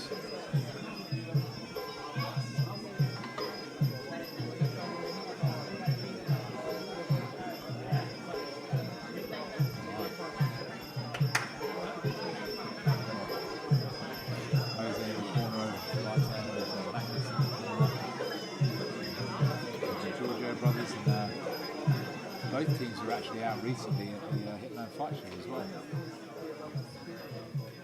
Such a small community, the Thai box community. Okay, you never know who you're going to run to. It's so nice to see familiar faces at these shows. Anyway, we're getting set now. Fight number 6.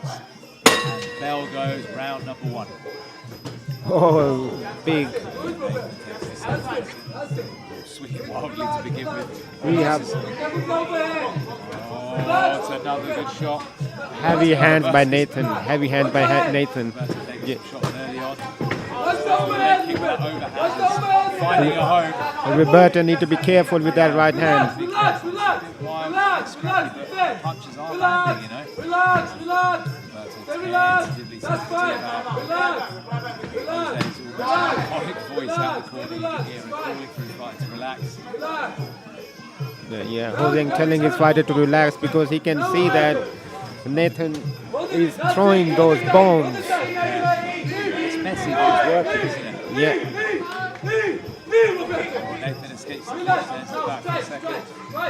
Really pressing. Good score back. Kick is caught. Nathan swings with everything behind him. Nathan's trying to make that barrier with his shin guard, doesn't quite get enough purchase on it. Oh, managed to take Roberto's back down before he goes. So he gets up. Reset. Final 10 Last seconds 10 seconds.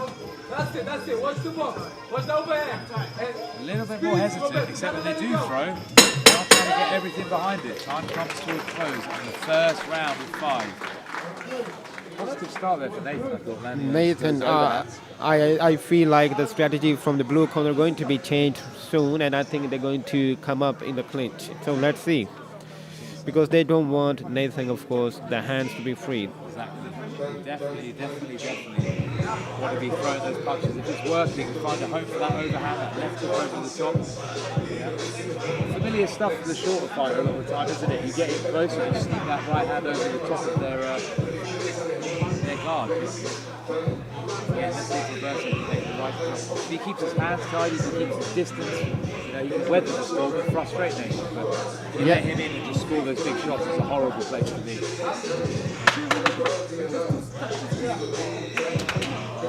Seconds out, the fighters making their way back in. Round number 2 about to get underway.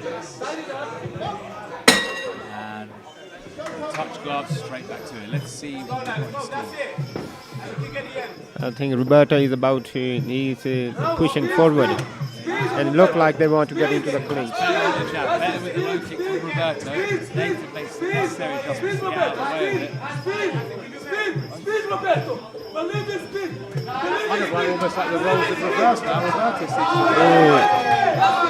to stinging with those punches, taking his head low.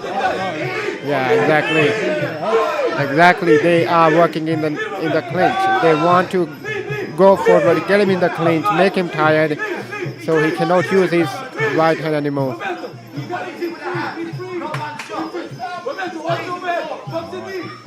Back in the middle. Nathan trying to dig that jab in through the centre. Roberto sends it Both fighters trying to exchange blows.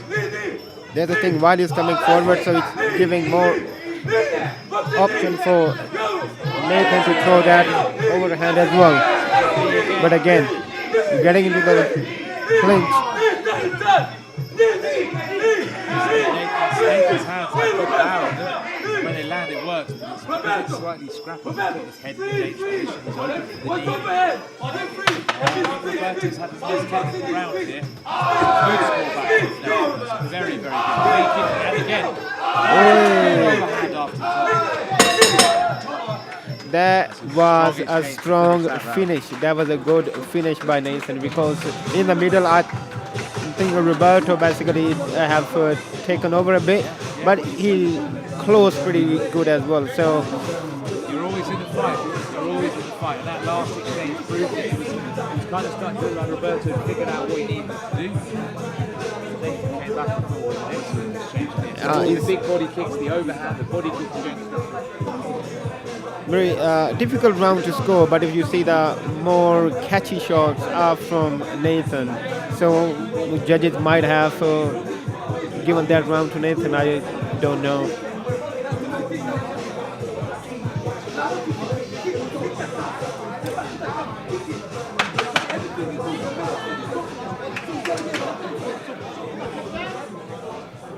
Make our way to round 3. Great fight so far. Let's see where this one's going to go. Roberto stalking forward, Nathan working back, push to the ropes. There's a good body kick. He is caught, turned. Now suddenly Nathan is on the back foot. There's a good overhand by and combination of the hands working for Nathan. Roberto doesn't stop coming forward. Scores a good knee back. Great sweep. But the good work by Nathan, though, really good work. He is working on the back foot actually better than on the front foot. Overhand nicely. He is starting to swing a little bit too wild. Roberto scores kind of. He needs to close that range a little bit quicker. Good knee score back.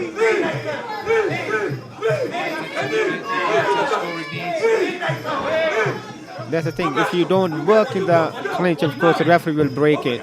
So even Nathan gets closer, Roberto gets closer, but he's not taking any advantage. Good kicks by Nathan. Nicely, Roberto comes in. You've got to change the pace. If you're coming in on a opponent like that, you've got it's a good knee score back. Overhand score. That's a good exchange. That's much better for Roberto. It doesn't stop coming forward. Nathan timing his shot. It doesn't stop Roberto. Step forward on the jab. Uppercut misses. Very interesting round. If you say Roberto pushing forward, but Nathan actually adopted pretty well, and I think he won this round Exactly. He's timing clearly. shots nicely. Yeah. As Roberto's coming forward, which I think he needs to do, he's coming forward and pressure, but he's not putting anything in front of him. He's not jabbing, not teeping, not kicking. He's letting him walk onto these shots. That left, that kick, making the score he will. When Roberto does get in the clinch, he's doing well. I'd like to see a little bit more work coming forward. Nathan, I want to secure the win here. Just has to kind of keep up that work rate. Maybe start to put shots up on the score.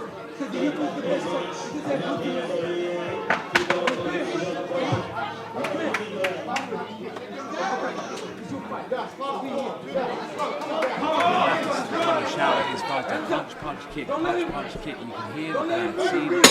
Good way to both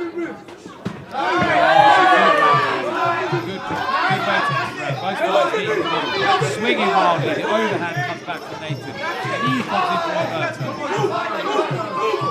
Roberto forward again, scoring nicely with that uppercut and the knee. Yeah, Nathan takes a little bit of space back, tries to score with the kick. You're going to have to put more on it to stop Roberto. He's marching forward relentlessly.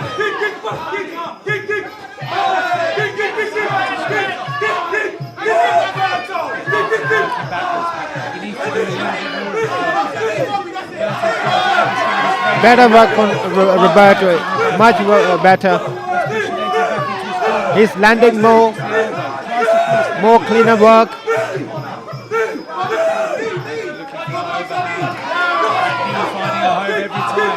Keeps away tentatively.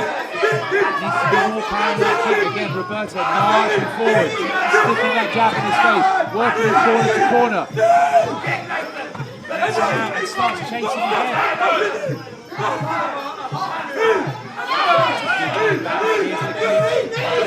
The referee's going to break it. Jose Figueroa, you can hear it.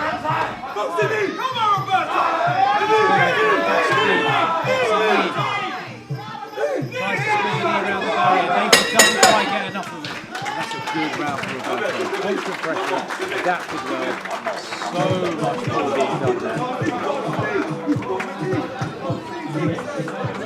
That was pretty good round by Roberto. So he of course found more success.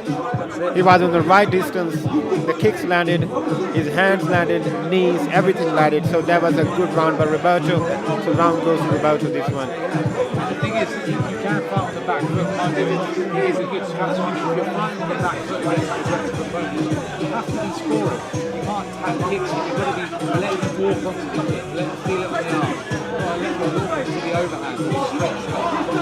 If you've got someone who's going to press you for the next few rounds, you've got to make sure that they've got to reach the position.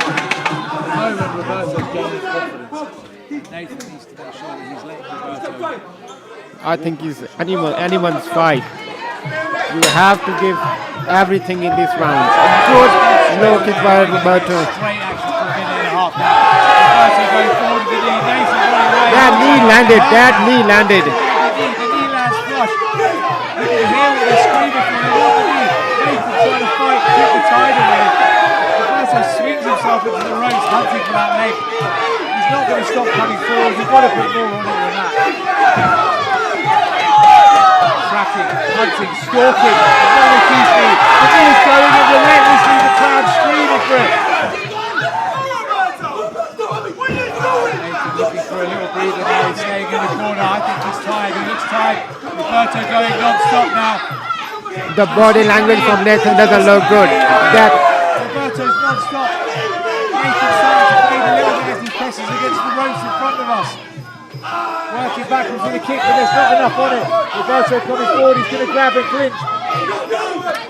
Kick scores.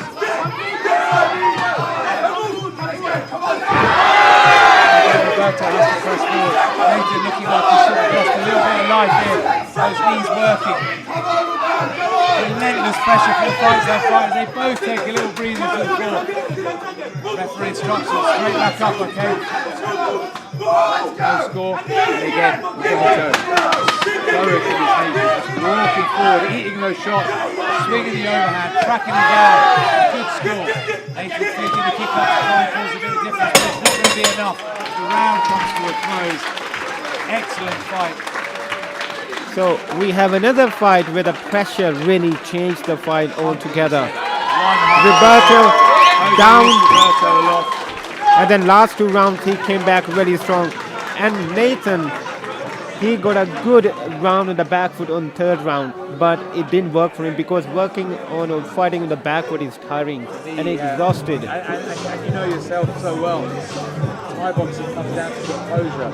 If you lose your composure, your shape, even if those shots aren't hurting, you're going to look less dominant to the judges. And I think that might be how it's been scored. Roberto looked like he was throughout the round, gaining strength, gaining momentum, gaining power. And you've got Nathan looking like he's starting to fade.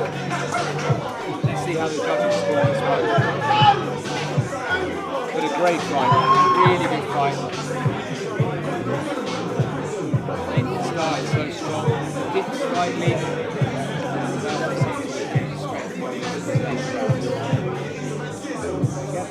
Six fights so far, 6 fights delivered in excitement. Fantastic.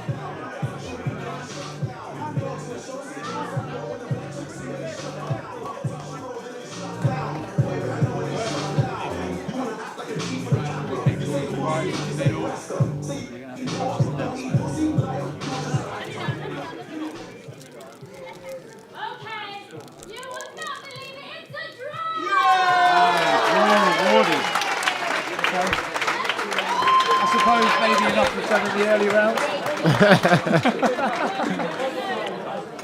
But again, a great fight. It shows the ebb and flow of that fight. I think a fight of 2 halves almost. Strong fight for Nathan early on, and the back half dominated by Roberto. Yeah.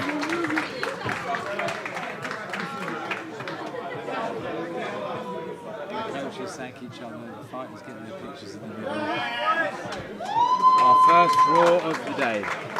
Hopefully our only draw of the day.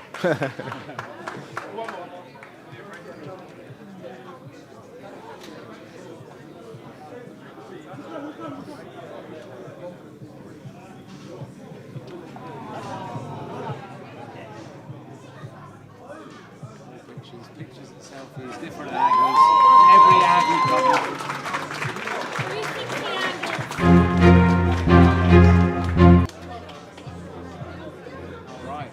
Fight 6, entered in draw.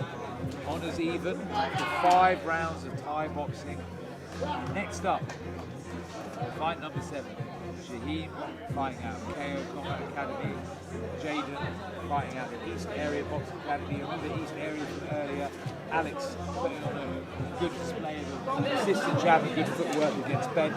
Taking the win. Let's see if they can make it 2 for 2. This is set at 63 kilos. It's going to be 3 2.5-minute rounds.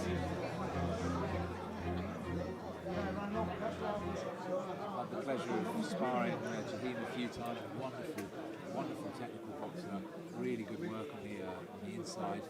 Clever shots, good movement. This is going to be a great fight. Again. 150%. Yes. So fight number 7 about to get underway. So we have Jaheim versus Jaden.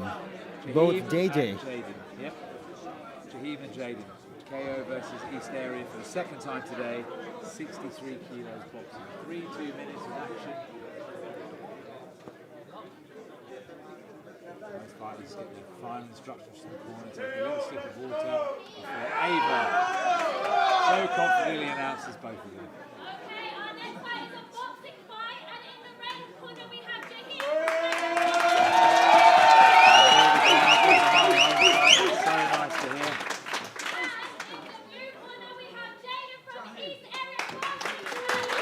Again, showing respect, giving the away fight his huge credit. Gloves checked. Tape is on, gum shields in, groin guards in. What's the singer's name, son? Jaheim, yeah, I didn't get to impress the coach. Watch him.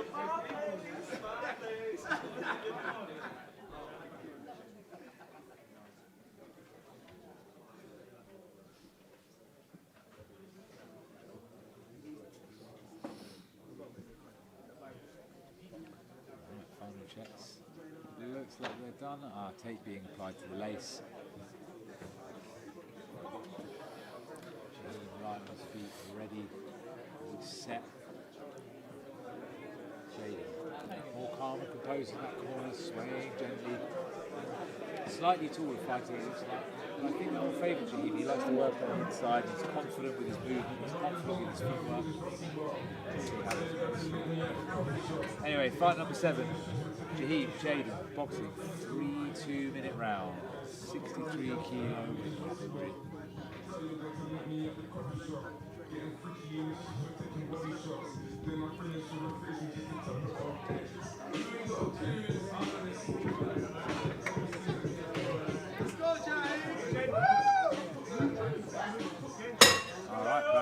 Okay, Jaheim right on the front foot straight away. And this is going to be a sharp fight. Both fighters looking excellent. That's good right hand by Jaheim. It's a constant pressure. Jaheim working a little bit more on that back foot, bringing that head back away from the shot. Jaheim finding his space on the inside. That's a good body shot by Jaden, but he needs to go away from that. That's good while I was saying. He needs to be in the middle.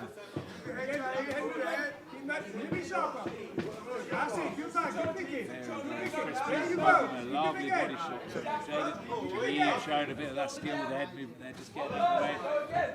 Fires a jab back. This is Jaden back into the ropes, back onto the corner. Jaden is doing pretty well on his back foot. He's throwing that body shot, sharp jab, sharp uppercut, all shots. Phased by it, but that shot is going to start taking effect if he scores it. Good body shot there again, body work. Nice into the body. Jaheim keeping with the forward pressure. Not deterred. Stalking forward. Sticking on the jab. Jaden waiting, setting those looping uppercuts. A shoving shot straight into the spine.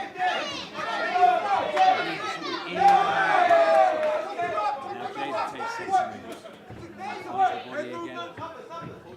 Jaden looked like looking for some big shots there because he's on the front foot, but the work rate is not that great. But Jaheim is moving head, moving backward, throwing those body shots. Really good work by Jaheim. Uppercut. That was a good overhand by Jaden. Jaden having a lot more success with these body shots. Jaheim's definitely having to grow some of that volume. Very good first round boxing close. Hard to score. Both fighters having.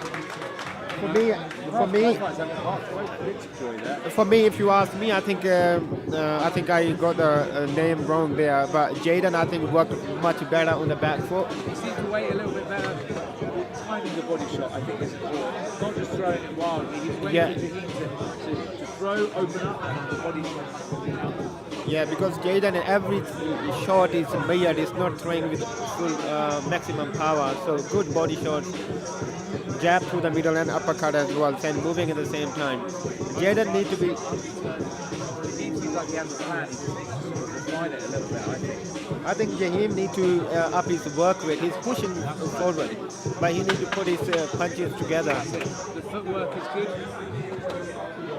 He's cutting the ring off nicely. He's sending the jab in. I'd like to see 3 or 4 behind that jab, not just 1 or 2. Again, Jaheim on the front foot again. And you can see that Jaden straight away gets his distance. That's more like from Jaheim. Body shot finds a home again. The body shots are amazing. I'm really liking. Love those body shots. Good cross. Find a way to nullify. If your opponent's got a shot they keep scoring, you either wear it on your arm, bring that hand over the top as the counter, or if he throws the body shot, throw the short handle to your chin. Jaheim now with a chance to score 3 or 4, and finds that again. Body shots just every time it's landing. And that's that. And then the uppercut through the middle. And then the left hand is amazing. It's working so nicely. Jab is getting through again. Body shot again and again. Body shot again from Jaden. Missed uppercut there. Jaden working so much better in the back, Jaheim keeping the pressure up. He's got to score. The body shot by Jaden again. Every time he's landing those body shots, and Jaheim did not counter even once. Yeah. Where that hook is, that's where you need to put a shot after it. 3s or 4s, it's got to be. He's almost taking the fight. He's got one hit knockout power. Again, another beautiful body shot. Finding it with ease, dancing around, takes his space. Kind of a little bit now in full control. He needs to work volume. He needs to work 3s and 4s. He needs to change levels. Another body shot, beautiful. He closed the distance, Jaden got the shot, and then he moved out again. Jaheim closed the distance, that's the hard work. 3, 4, 5 shots by Jaden and moved out again. So it's the same thing. A good round from Jaden. Another good round for Jaden. He's found his hope, he's found his technique, he knows what he's doing. He's so confident on that back foot. I think he missed 2. The rest of them landed, all of them. I need to see more volume. I need to see 3s and 4s, changing the level, going through the middle, come around behind that guard. At the moment, he does all the work going forward, but he's not making the most of that scoring opportunity. He's waiting for 1 or 2 shots, scoring. I think what's happening, Jaheim is doing all the hard work, closing the distance, and waiting. Jaden does 1 shot, 2 shots, 3 shots, and move out. And then he closes the distance again, he gets the point and move out again. Being in my last fight, having the same thing suddenly. Do all the hard work going forward, you're not doing anything. Third and final round, the fight isn't going to touch gloves.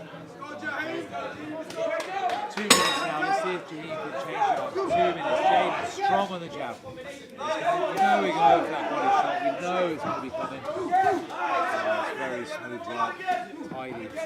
Body shot, yeah. Jaheim does come back with an overhand this time. Can't question how hard he's coming forward the whole time. He's got to put more on it. Jaden is a smooth operator. You've got to make sure you're not just getting left off the hook. Good shot. Visible effect. Body shot lands on the arm. Jaheim wears it. Gets in close. Again, it's got to be 3s and 4s there. It can't be 1s and 2s. That's better work by Jaheim. Better work, more work. He's got to work with 3s and 4s. Body shot finds a home. He's got to stop him moving. He's got to stop him being free to hit the move. It needs to be 3s and 4s. It needs to be 5s and 6s at this point. That's where he stopped, and then Jaden moved out again. So he closed the distance, he does 1 or 2 shots, and then Jaden will do more shots there and moves out again. The first 3 rounds. Oh, that was a good hook by Jaden, really good They are hook. landing, they are starting to take effect. Too much time to find that shot, too much time to move out. So it's all good pressuring, but you've got to make sure you're actually throwing. They just need to stay there. Do not take that space, yeah. How's the corner? I've been screaming for 4 punches. It's a better shot. And again, the body shot, just straight back. But good. Jaden keep moving. He's not a static target. He's keep moving. He's throwing. He's moving. He's just take. He's working nicely with some of that movement, framing with the arms. But again, you've got to put something behind it. It's a better shot. Well, I tell you what. East Area Boxing Academy, I've had 2 fighters out and they've both been technically so superb to watch. You cannot fault Jaheim's heart. His plan was there, the execution might not have been. But again, great footwork going forward, really nice head movement, but just didn't make enough of those exchanges. I think Jaden takes that one quite comfortably.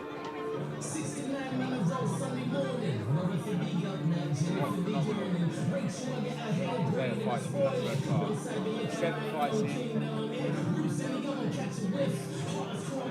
Yeah, for me, I think Jaden have taken this fight, I believe. I think need to check it. Someone can correct me if they're wrong. But apart from the draw, I think the blue corner might have taken all the fights. It looked like today, I yeah. feel super confident if I was in the blue corner. Yeah. And both fighters knee in the middle. Touch gloves exchange. I think this one is going to go blue again. It's a unanimous decision to the blue corner. Yes. Again, I wouldn't be too disheartened by the team. I'd show heart, you've got forward, you've footwork. Technically, all the skill was there. Yeah. But it just wasn't enough in the punch exchanges. I need to see 4s and 5s. Yeah, pill to swallow. Not the nicest one. But great fight nonetheless.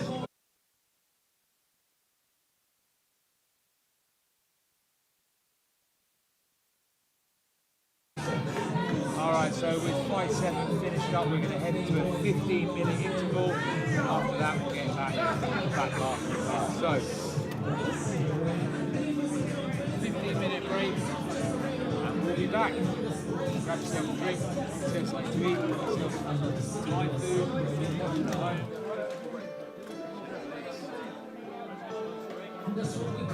Back in 15 minutes.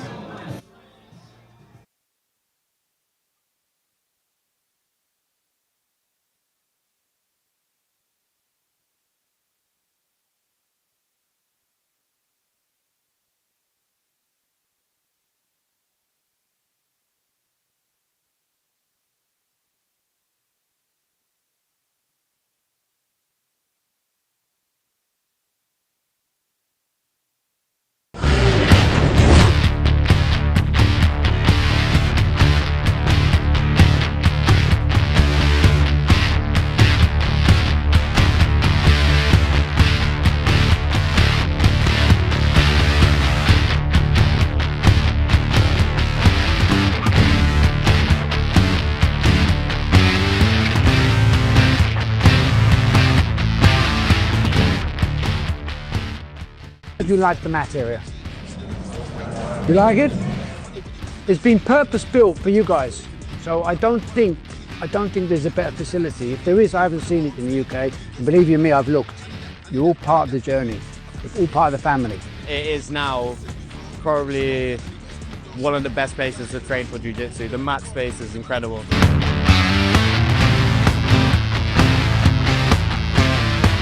Good vibes in there. It's a great community to roll. Everyone's friendly. There's no egos involved. We have more spacing to train, so we're gonna develop even more. Now we're gonna promote some inter-clubs. Most important, the community.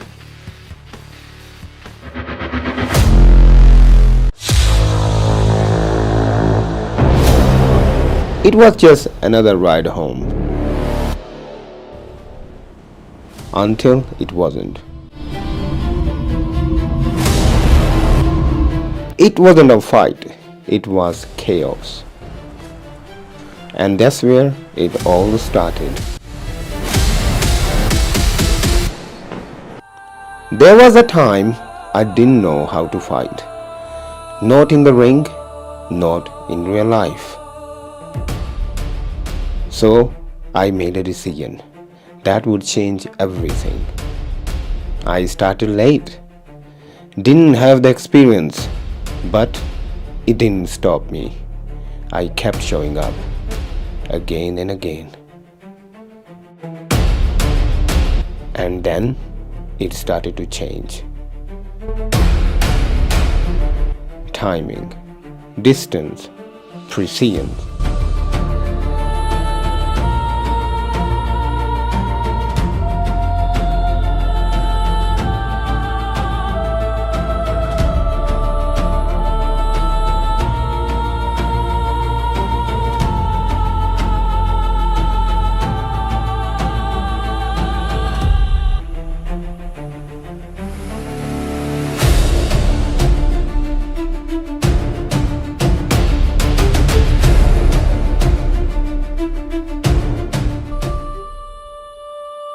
What happens if skills difference is huge?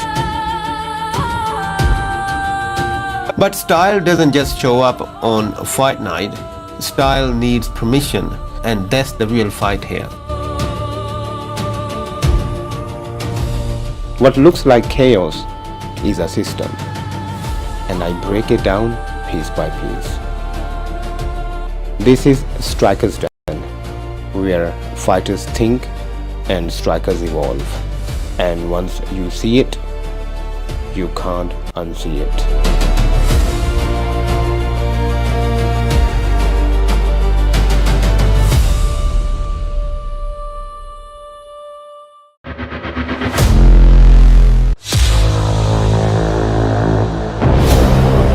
It was just another ride home.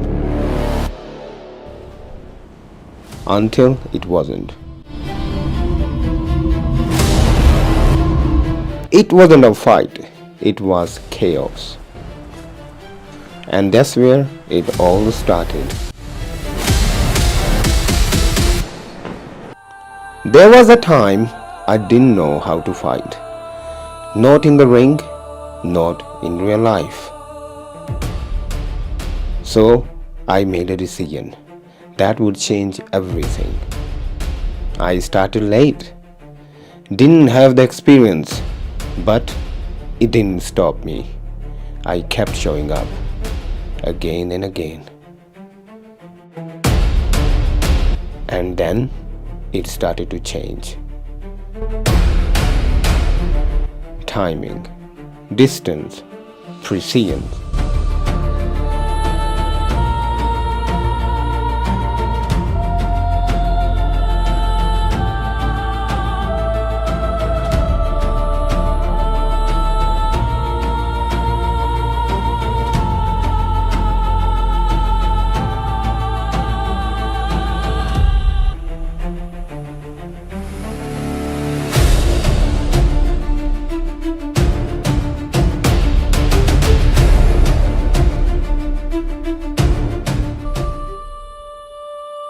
What happens if skills difference is huge? But style doesn't just show up on fight night. Style needs permission, and that's the real fight here. What looks like chaos is a system, and I break it down piece by piece. This is Strikerzden, where fighters think and strikers evolve, and once you see it, you can't unsee it.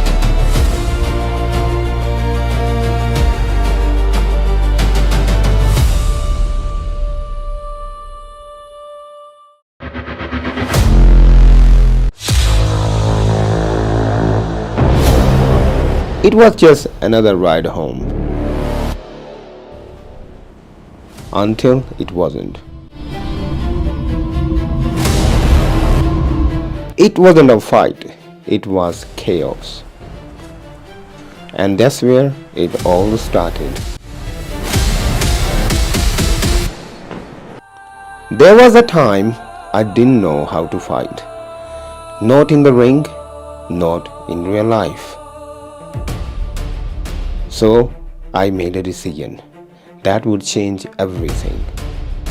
I started late, didn't have the experience, but it didn't stop me. I kept showing up again and again. And then it started to change. Timing, distance, precision.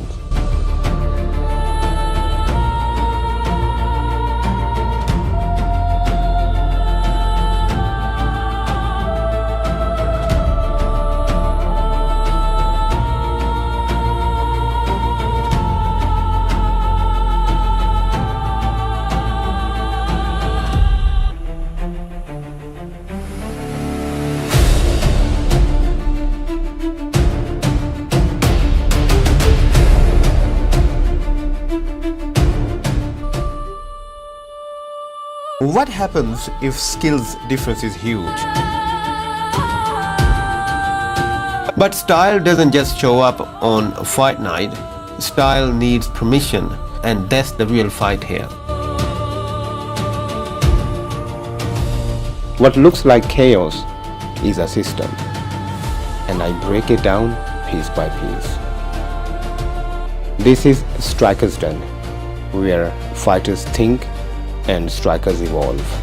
And once you see it, you can't unsee it.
Do you like the mat area? You like it? It's been purpose built for you guys. So I don't think there's a better facility. If there is, I haven't seen it in the UK. And believe you me, I've looked. You're all part of the journey. It's all part of the family. It is now probably one of the best places to train for jiu-jitsu. The mat space is incredible.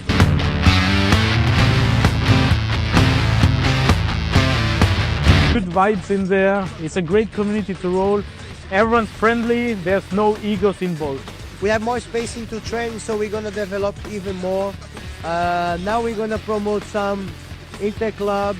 Most important, the community.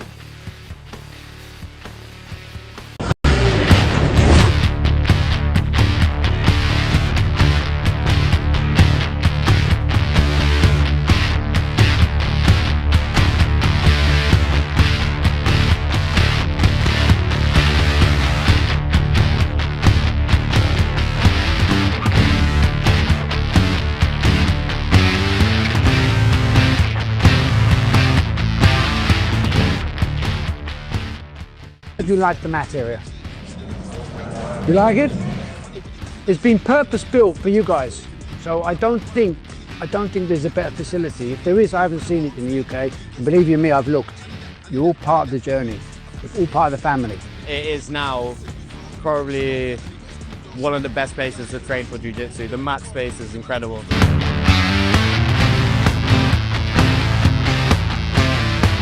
Good vibes in there. It's a great community to roll. Everyone's friendly. There's no egos involved. We have more spacing to train, so we're gonna develop even more. Now we're gonna promote some inter-clubs. Most important, the community.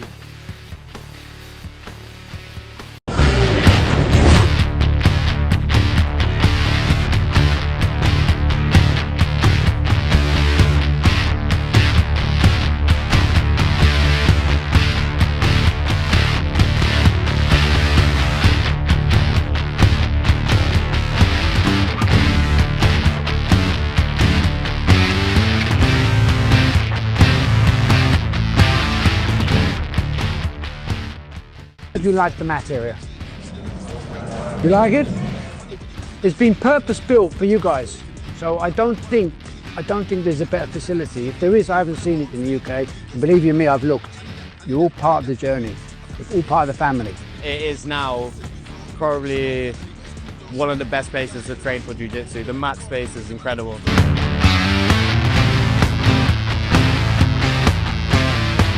Good vibes in there. It's a great community to roll. Everyone's friendly. There's no egos involved. We have more spacing to train, so we're gonna develop even more. Now we're gonna promote some inter-clubs. Most important, the community.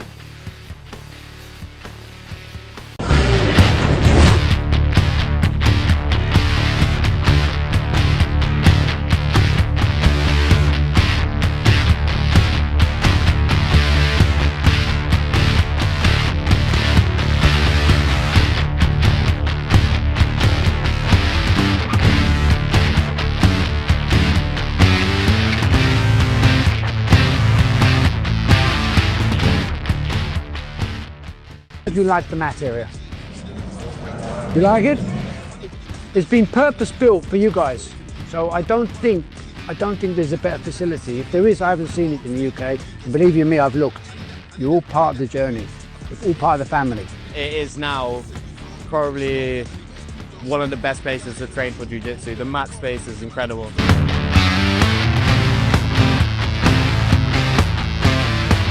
Good vibes in there. It's a great community to roll.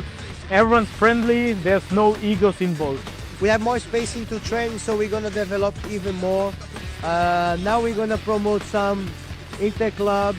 Most important, the community.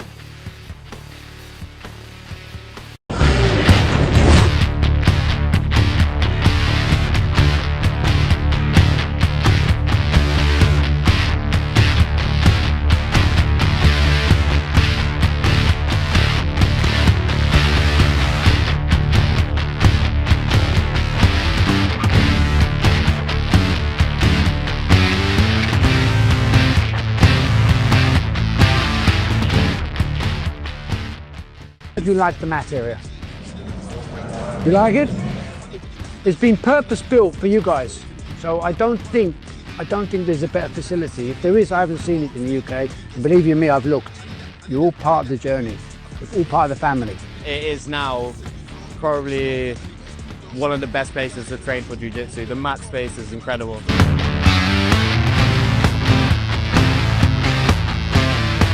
Good vibes in there. It's a great community to roll. Everyone's friendly. There's no egos involved. We have more spacing to train, so we're gonna develop even more. Now we're gonna promote some inter-clubs. Most important, the community.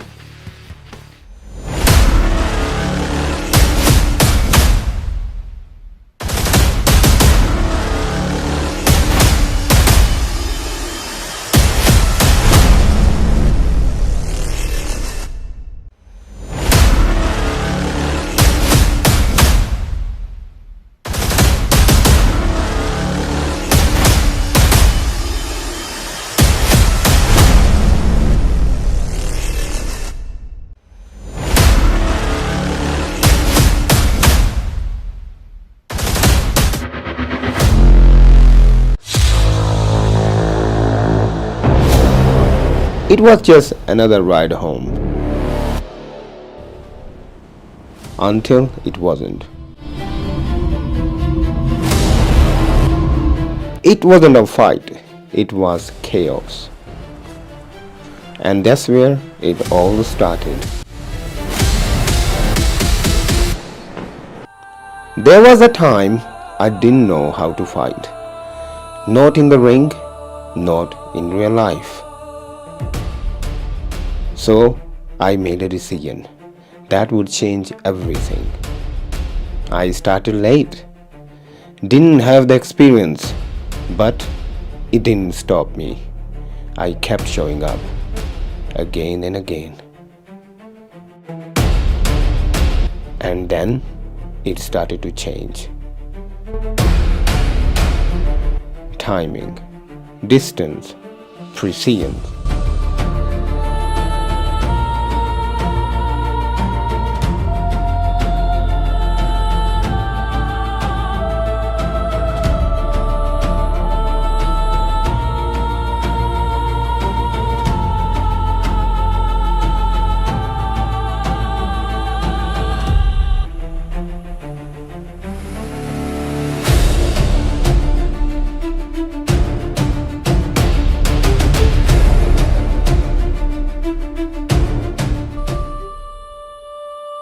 What happens if skills difference is huge? But style doesn't just show up on fight night.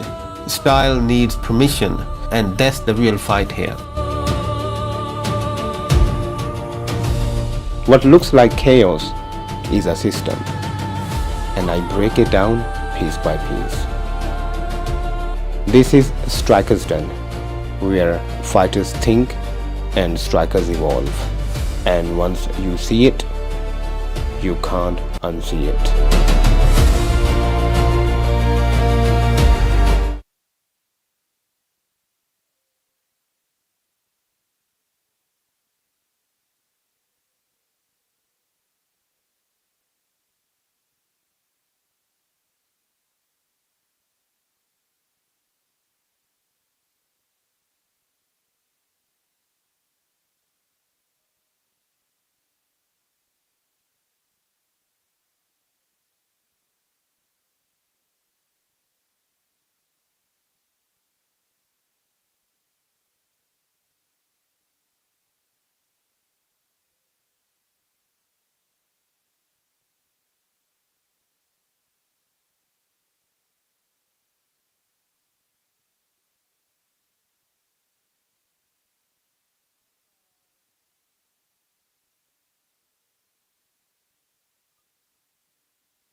Right, we are finishing up our interval and we're going to be heading into fight number 8 shortly, where we've got James Searman from Kocombat Institute taking on Malachi from Strikerzden Academy.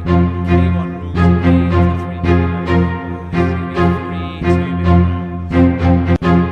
So everyone's had a little break, got some Thai food outside. Everyone's rested and recovered. We're going to get into the back half of this fight card now. Let's say, if you caught the first few fights, you would know today is delivered. They've all been brilliant, really exciting, back and forth action. And fights 8 through 13 should deliver exactly the same. I'm looking forward to it. Zishan, are you looking forward to it? She's been running. I've just been talking. She's been doing all the technical stuff behind the scenes. I've just been talking about scraps. 83 kilos, K1. James in the red corner, Matt in the blue corner. Okay, so we have James from the red corner and Matt from the blue corner. It's a K1 fight, 83 kilo, and it's 3 2-minute round. So big boys, more power. You expect more power today. Always fun to see the big boys scrap, huh? We're all ready. Ava's ready. The fighters are ready.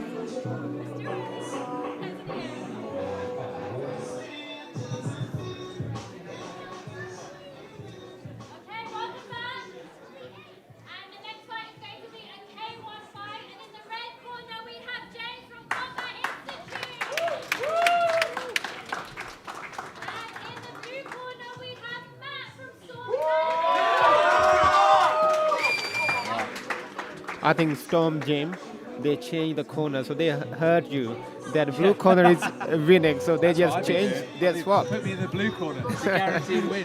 Yeah, today everyone is winning. 7 out of 7 so far. Yeah. The one draw, but again, arguably, blue corner could have had it. So yeah, I would say I'd get myself in the blue corner. Pay who you need to pay. Get yourself in that corner. Doing the final checks. Fighters are both ready. Okay. K1 action just about to start. So James from the red corner, he's the taller fighter. Let's see if he uses range. Well, who knows? Maybe it's just a whole toe-to-toe war for 3 rounds. It'll be fun. Yeah, let's see. Fighters touch gloves, they head back to their corners. Waiting is over, the training is over. Let's go. Matt straight away on the attack. Charging in, punches and bunches, chasing across the ring. Responds with the right hand of his own, and now the leg kicks start flying in. Definitely showing a lot of courage coming forward. Yeah, Matt is pushing the pace, he's just coming forward. There's a good kick from the James. Hands tight. Not doing too bad on the back foot, but again, Matt definitely pressing more. Come on, Matt. Here, those punches flying in. I think they need to put the tape on the laces. The laces, of course, opened up.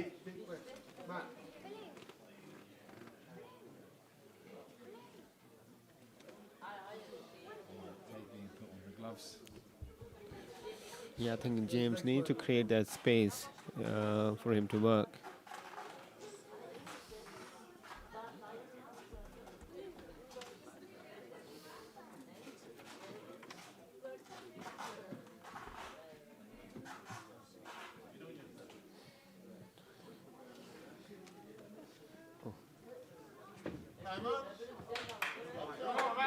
All right, straight back underway again.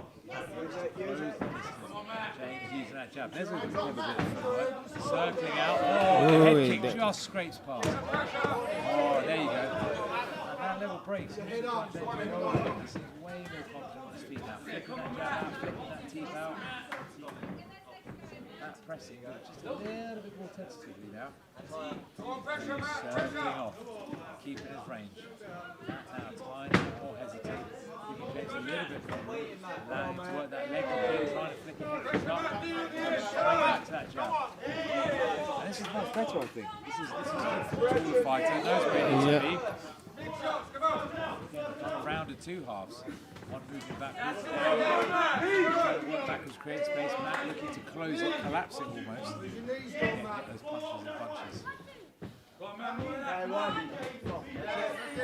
Leg kick digs in, James prodding away with that jab. So last 10 seconds. Team flies out, no one home. Kick flies out, no one home. And time on the first round. A great round. You know, you could say the first half of that round, Matt's got it. He was really forward loads, he was scoring good punches, putting James under pressure.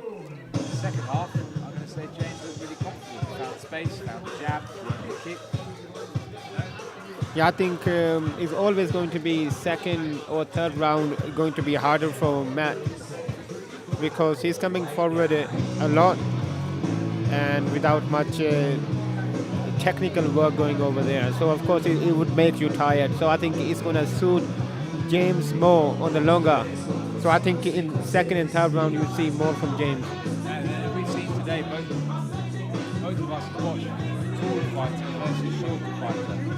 How well can you fight on the back foot for 3 rounds or 5 rounds, however long it is?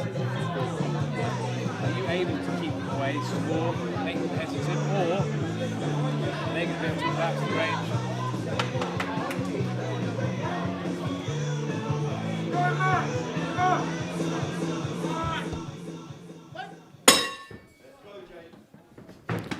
Okay, good start by James. Start with the low kick, block low kick there as well.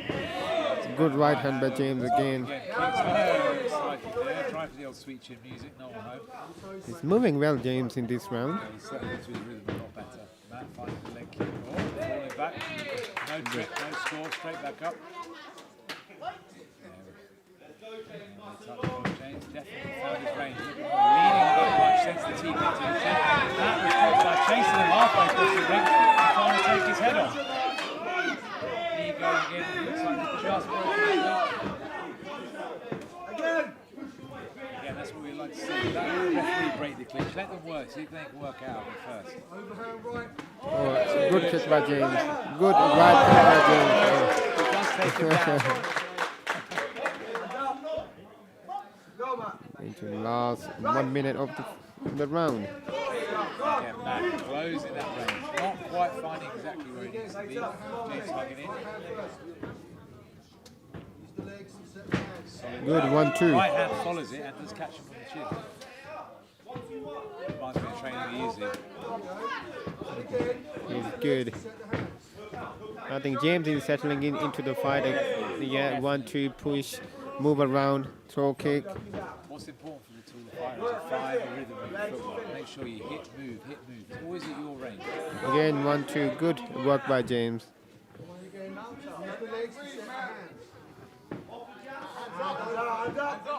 Yeah, you can see the match is getting slower now. Matt looks low to the legs, looks up to the eyes, maybe for a fade. A good kick. Yeah, takes back. Last 10 seconds. Chases, too close. James again, scores the counter, closes range, legs off. Very nice. I'll tell you what, if it stays like this, we might be in for our first upset with a red corner win today. Yeah, that was a second round, as I expected, is good round by James, and I think he is going to dominate this round as well.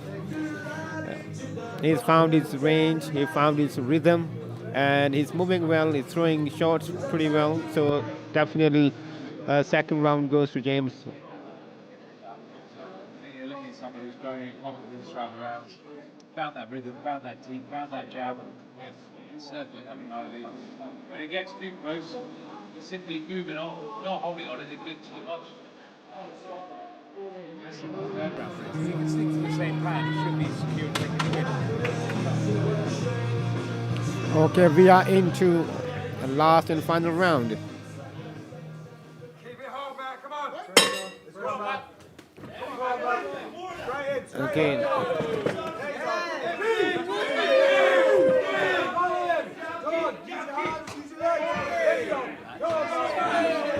blood coming out the nose of James there, but he again uses moves, slick, throws the head kick up, handles off.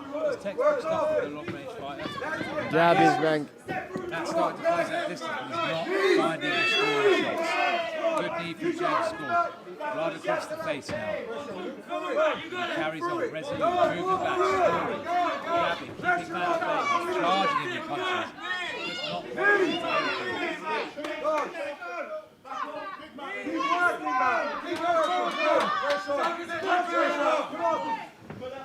Pressure on him again. Lead hand. Pressure on, man. Come on. Come on, that front leg is there. There you go. A good kick by James. Another good kick. Good scoring leg kick, and he bounces off the ropes, creates the space. And again, that inside. Oh, good knee by James again. Teep to the arms.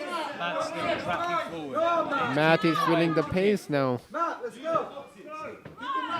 Big measuring, looking, seeing what's available. Again, 1-2. Good 1-2 by James. Exactly, James keeping him perfectly at bay. Matt looking like he might have run out of ideas a little bit coming forward. James keeping at the end of that jab, the end of that kick, exactly where he wants it to be.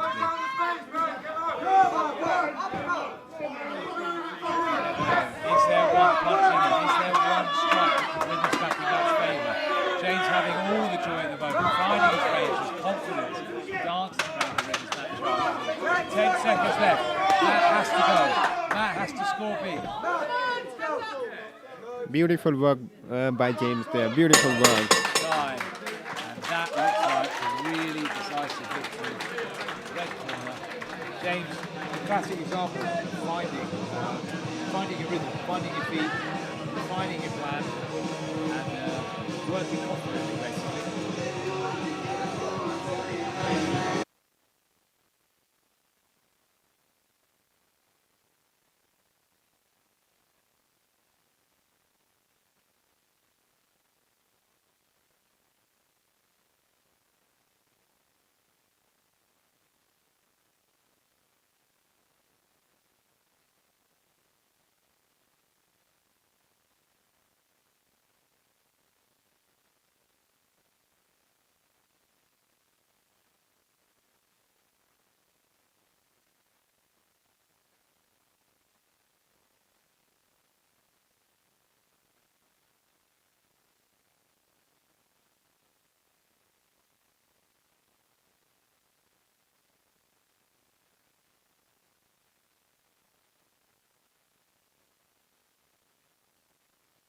There you have it, momentous occasion. Red corner picks up its first win of the day. The curse is broken. The curse is broken. Red corner with the first victory of the day. James refining the plan over 3 rounds of K1. Working his jab really well, working his kick really well, working his distance. All going his favour.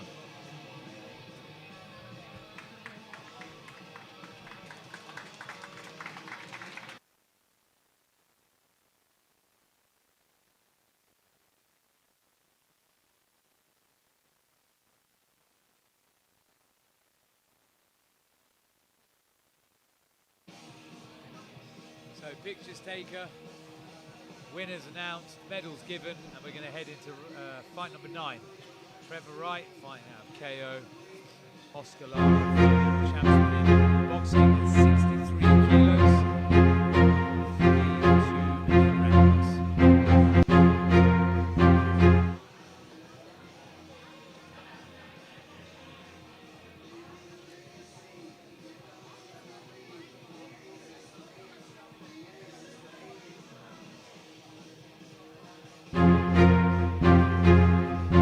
Here's a little turnout from the books. It turns out our own coach Robbie is going to be cornering the opposing fighter, Oscar from Champion. So there you go. Let's hope he gives him a fair fight and doesn't tell him to lose on purpose.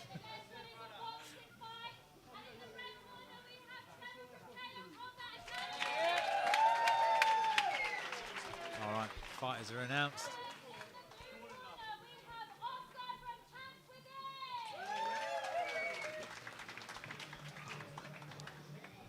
So we've got Champs Within featuring KO, Fighter in KO featuring KO.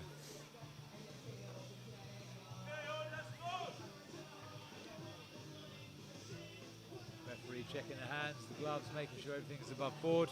And we're set for 3 2-minute rounds, 63 kilo boxing. KO versus Jaheim, Trevor versus Oscar. Both fighters looking pretty much similar size, there's no real height advantage. So let's see how this one turns out.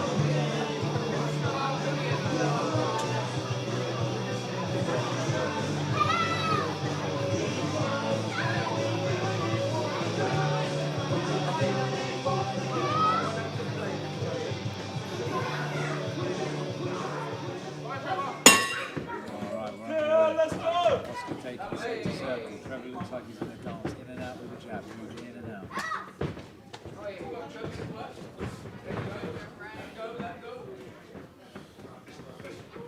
Trevor's tidy with the head movement.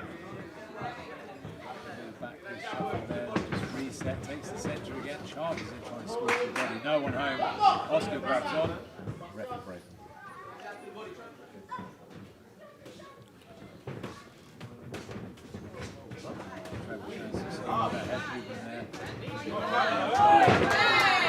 Tidy, and the crowd love to see that. Good to have more movement by Trevor. Very tidy, scores on the inside, comes in close. But I think Oscar is managing pretty well. What I'd like to see is with a fight like this, if you're confident with the head movement, you've got to make sure you're making your opponent pay every time they miss. Yeah, you want to miss, score. That's a good overhand, just coming from the head movement. Gets down to the body, throws the hook over the top and then uppercut through the body. Oscar, these are much better shots. Trevor really settling into rhythm. Oscar kind of figuring out, pouring, sending that jab kind of half in the air, just measuring. Trevor having a little bit more joy here. Head movement is good. He runs again, goes to the body. I see a lot of movement, but it's not much work rate is going on. I would like one guy taking advantage of this and start working more. A good work by Trevor. That's a bit better. Curse of the commentator, he said it happens. Oh, good shot by Trevor again. Good lead backhand. Closing the distance. Now starts drives off the back. That's a good round for Trevor. That was a strong finish. So he just got his rhythm. He started to got his range better. So he just need to work more. Yeah. The head movement's good. It's very tidy. Good with the defensive work. And again, at the end, he started to score with it. Press Oscar back where he needs to. Let the hands go.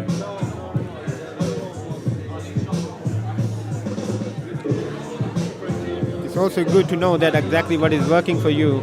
So if in last 10 to 20 seconds, one particular style is working for you, a movement is working for you, just build on top of it. Yeah, of course. Just improve from there. Keep doing it over and over again. Then it keeps working. Yeah.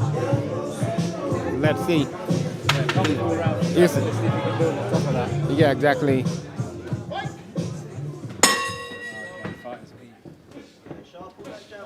Okay, Oscar is throwing more jabs this time. Ronnie calling for that jab to be a bit sharper. He needs to step in with a cross. And Trevor is, of course, getting his head movement and feet movement again. Good work by Oscar again. With the lead hand just as he moves in. Trevor almost half Philly shell style defense. Oscar much more traditional. Stand up, long block. That's good block on the inside of Trevor. And again, he rolls under that hook with ease. Looks like he's having a bit of fun with that head movement. I think Oscar needs to start throwing those body shots sooner. Trevor is close and moving his head. You've got to make sure that you're giving your opponent something to worry about when they move their head. A long time for this one shot and roll. It's not going to trouble him. Oscar is waiting too much. Just over there, step in there, and then put a cross behind to the body there. You miss to the head, go to the body. Yeah, exactly. If you miss with that shot, step. Oh, that was good. We have finished with our hook.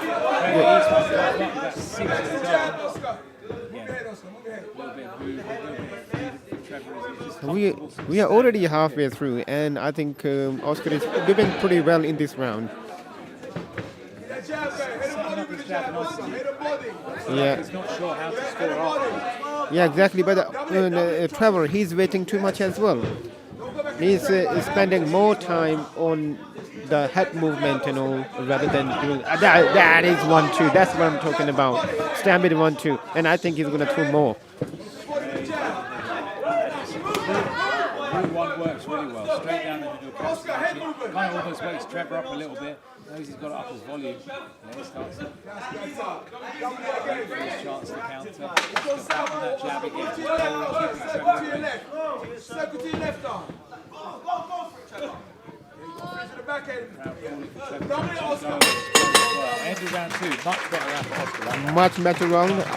So exactly what we learned from there, that Trevor, something worked for him in last round. He stopped doing that.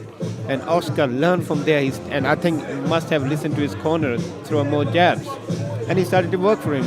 So he can, of course, double jab, go to the body, change height, and of course, the Trevor need to go forward and work. Trevor's doing all this very good defensive rolling, slipping, getting it close, but there has to be something on the end of it. Otherwise, it's going to be wasted effort. All Oscar needs to do is hit that 1-2. It's easy round. So the fight is even now. So one guy needs to work hard to take the fight home. Oscar's jab works, mate. Trust me. Head movement, Oscar. Head movement. Head movement. Yeah, got to move your head, son. Jab is good. Jab is good. Trevor's got to be busy here. He's got to make Oscar pay for Keep this. that jab, mate. Trust me. Oscar Double it, double it, double it, Oscar. Double it.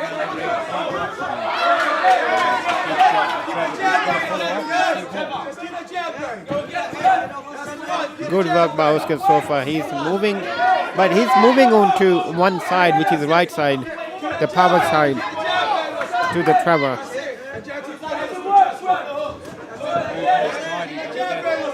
Scoring a few more than that. Trevor waiting tiny bit too long to really push it. Jab again, Oscar. Jab again.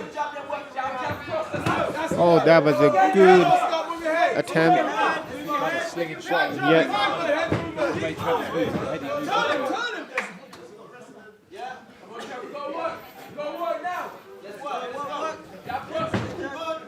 A little bit defensive. Again. Needs to be working 2s and 3s. And Trevor basically just going too close, and he just ended by in the clinch. Double it, double it. Keep your range on the jab, Oscar. Work long off the jab. Oh, that's a good shot. He go last 30 seconds to nick the fight. Otherwise, look like Oscar is doing pretty well to win this fight.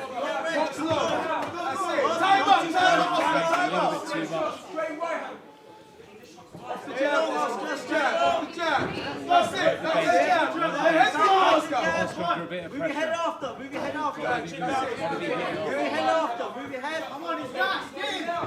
Don't go back. Spin out. Okay, last 10 seconds. And for me, I think Oscar is done enough to win this fight.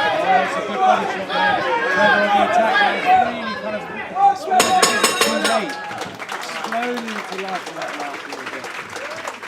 I think, yes, but a bit too late, I think. Trevor left it for too late.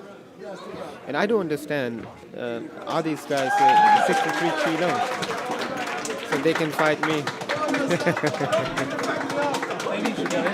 Have another round. Yeah.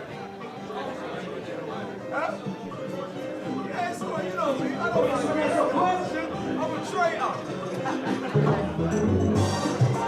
Let's see how the judges are going to get back. Again, calm from Oscar. Trevor doing all the defensive work, but not really making him pay for the offensive.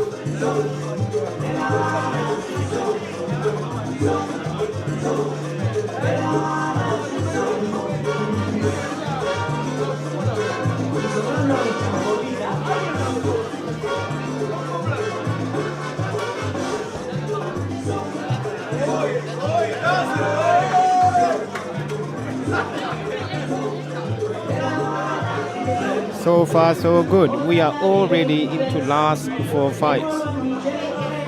The time is flying today. Fights whizzing past at a fast rate. Fight number 9 and it's heading to 13 on the card. Oh, that's a second draw of the day. Draw? Well, probably maybe I don't really agree with this decision. I think Oscar won that fight.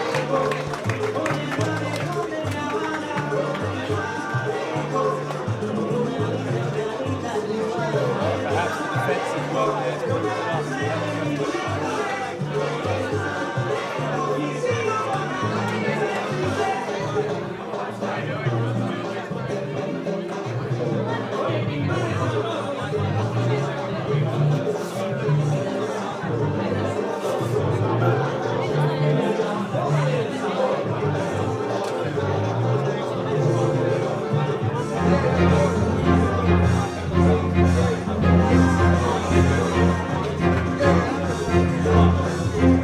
good enough.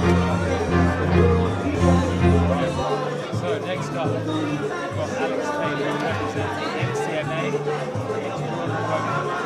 Elan in Kocombat Academy, M-class kickboxing, pad and elbows, 76 kilos, 1.5 minute rounds to enjoy.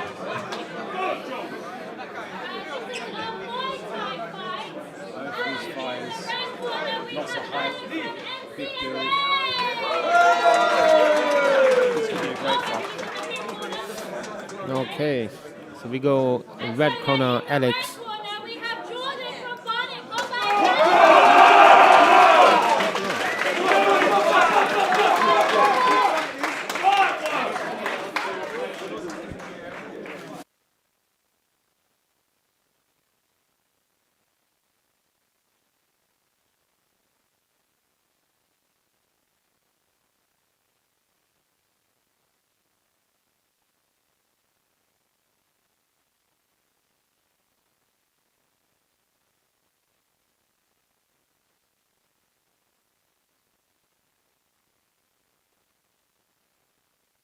That is Jaden.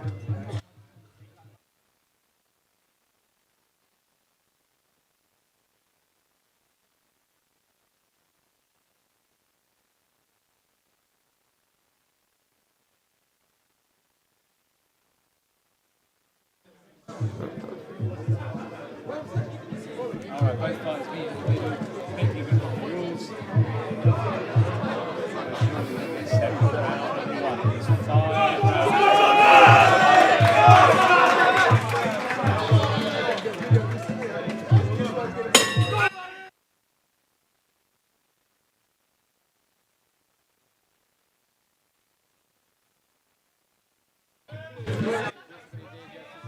She just said the name.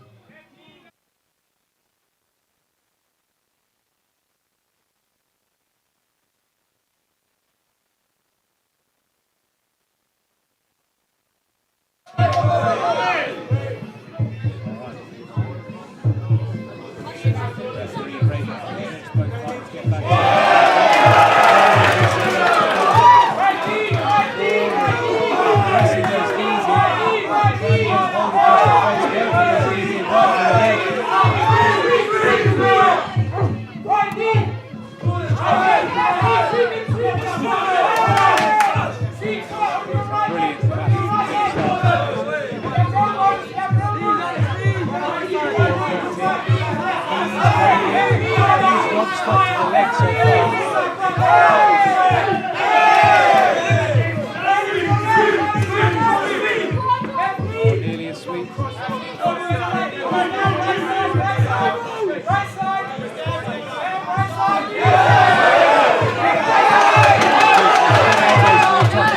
Retaliation to that clinch. The referee breaks it up. Solid jab right on the face. And first round.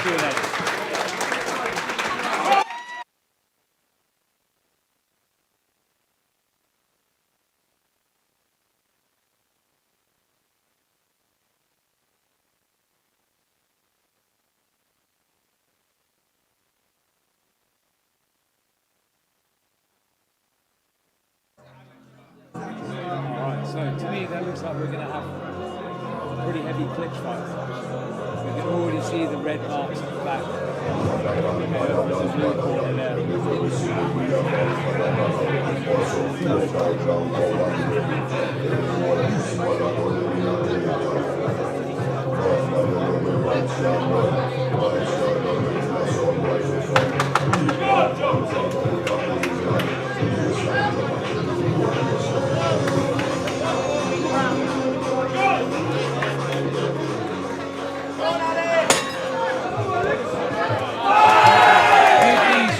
Straight off the bat.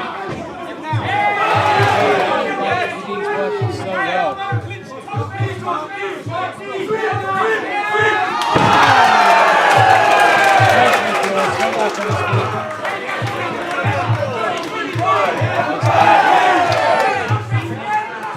Non-stop aggression coming from the clinch. He's flying in.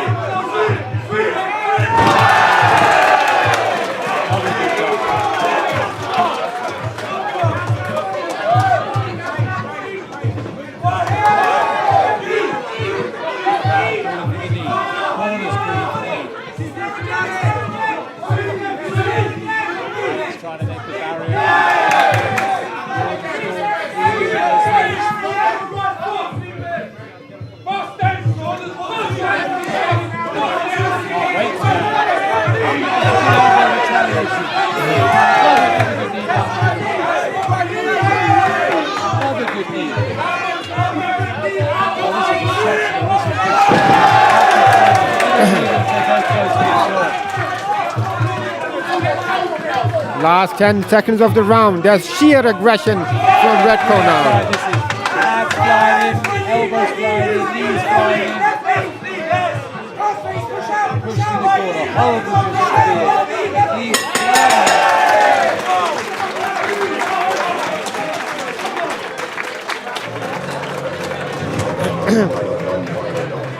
How you normally even fight that aggression? Because when aggression and force is coming towards you, it's very difficult to control. Because if you're a strong clincher or aggressive, it's very hard to deal with. For me, if you're moving back off that kick, you've got to maybe walk onto something. You've got to walk onto the rear hand, you've got to walk onto your knee that kick. You cannot let them just close distance and grab you. I think for the blue corner, I would suggest even the hands are too slow the way the red corner is moving forward.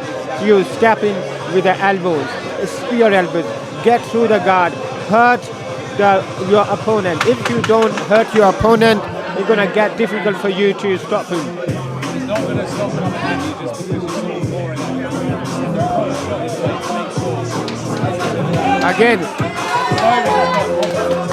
This is gearing up to be a great fight. This is really full of energy. Both fights straight. Again, exactly, that's where. Good, three. A little bit of goal reversal there.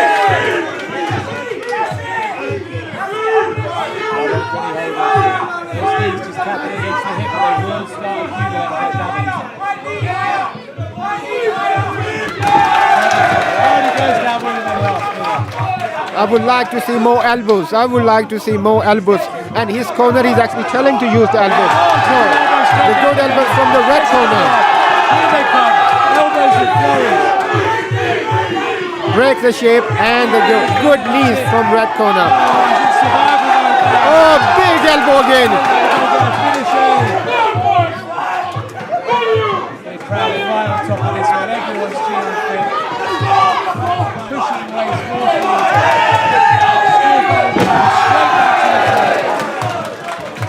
Real physical matchup. Really strong. It's a physical fight, of course. Knees will follow back in the corner. Corner calling for the left knee.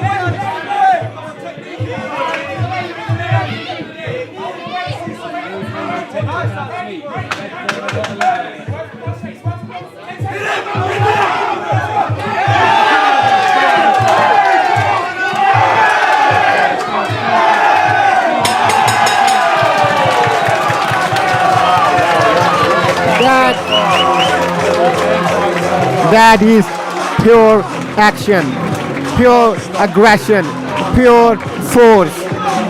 how you stop that aggression. You have to hurt your opponent, otherwise he will take you down. I think Right on top of it, they're right on top of it. Elbows flying in, knees flying in. Really aggressive clinch style. Great fight. Really great fight. Exactly what we want. we are going into round number 4, and the red corner is already up by 3 rounds. Blue corner got the right idea. He wants to throw the elbows, but there is no time because the aggression is way too much. Straight to the middle ring. G'd up like he's been woken up ready. Both men absolutely well up for a strap. And just as we thought, straight back up the way. Elbows flying in, knees flying in. Clinch work is so exhausting to keep up for 5 rounds. It's so incredible to see fighters. Straight back on the floor, straight back up the legs. And then straight back in.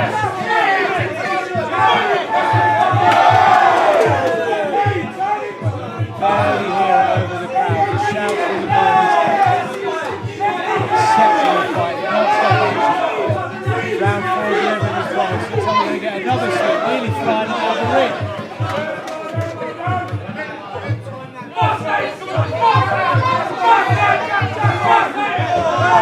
Just missing the elbow. Restoring with the knee. Both men exchanging knees. Once again they find themselves on the clinch.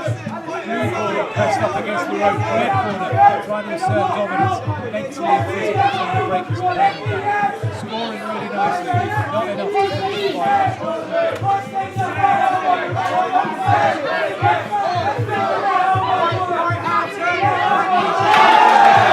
Smart elbow work, scoring clearly on the inside. Flying in straight down the middle.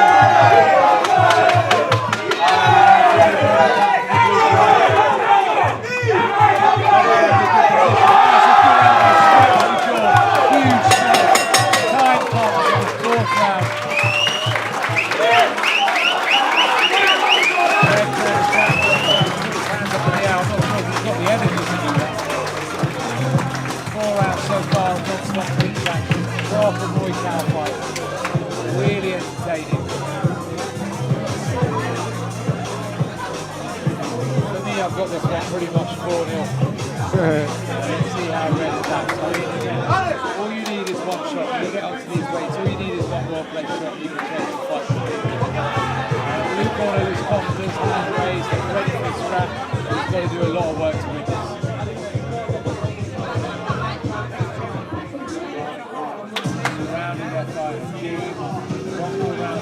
One more round as well. 1.5 minutes. Have you got it in you? Almost race to the middle. Striking for the bell. Emotions are high, excitement is high. Let's go, 5th round. Underway.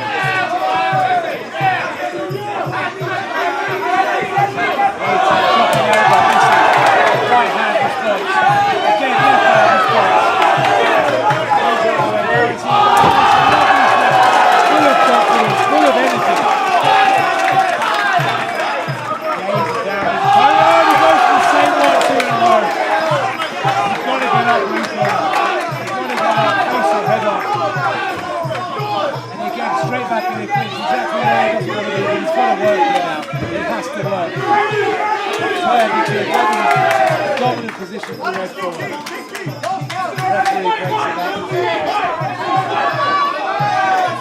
After the first kick, I see we'll fight there again. We're back in the clinch. Blue pressed against the ropes. Red scoring. That knee not missing from that way.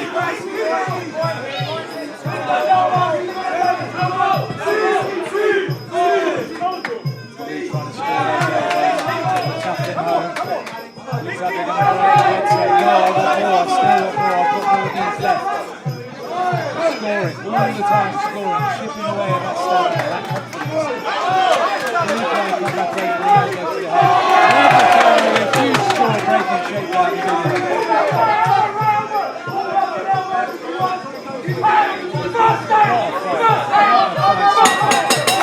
Great exchange to finish it. The camera's gone, they don't hear it.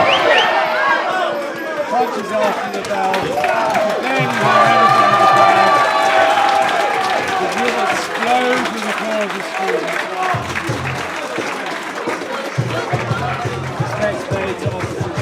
That's a red corner visit. He's very, he moved up.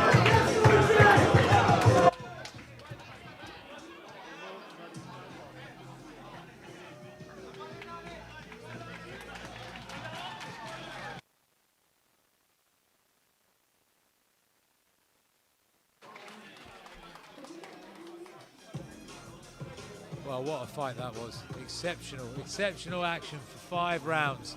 Crowd almost on top of the fighters there for that. Brilliant scrap. Unbelievable energy in the room. Red corner, hands aloft. Happy with how that's gone. Stuck to the plan, ground him down over 5 rounds.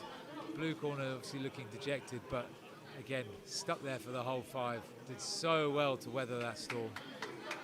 What a fight. I'll be amazed if that's not fight of the night.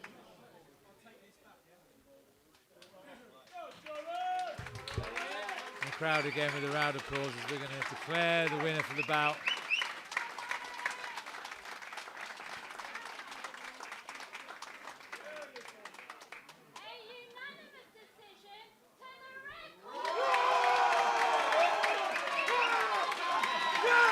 Red corner taking it.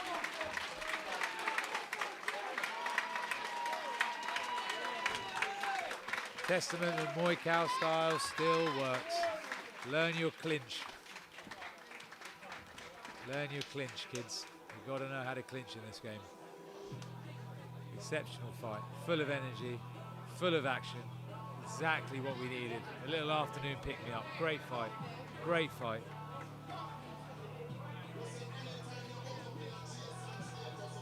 And that's going to bring a close to fight number 10. Heading into the last 3 fights of the evening now. Coming up next, we have Amin representing KO. We have Christian representing Fight Champ. 72 kilo, N-class Muay Thai with elbows. 5 1.5-minute rounds coming up next.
Well, next up, Amin versus Christian, KO versus Fighter, N-class elbows.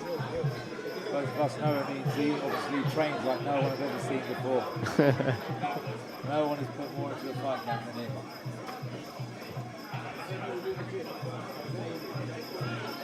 The referee does the final check. Both fighters ready.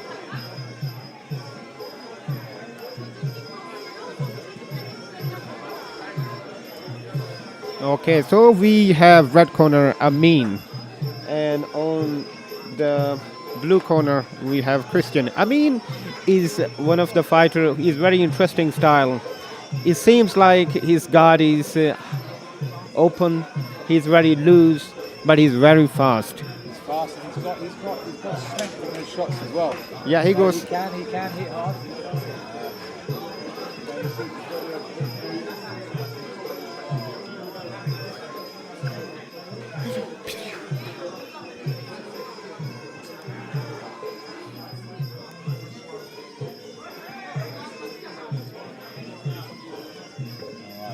about ready to get round. So it's going to be 5 1-minute rounds.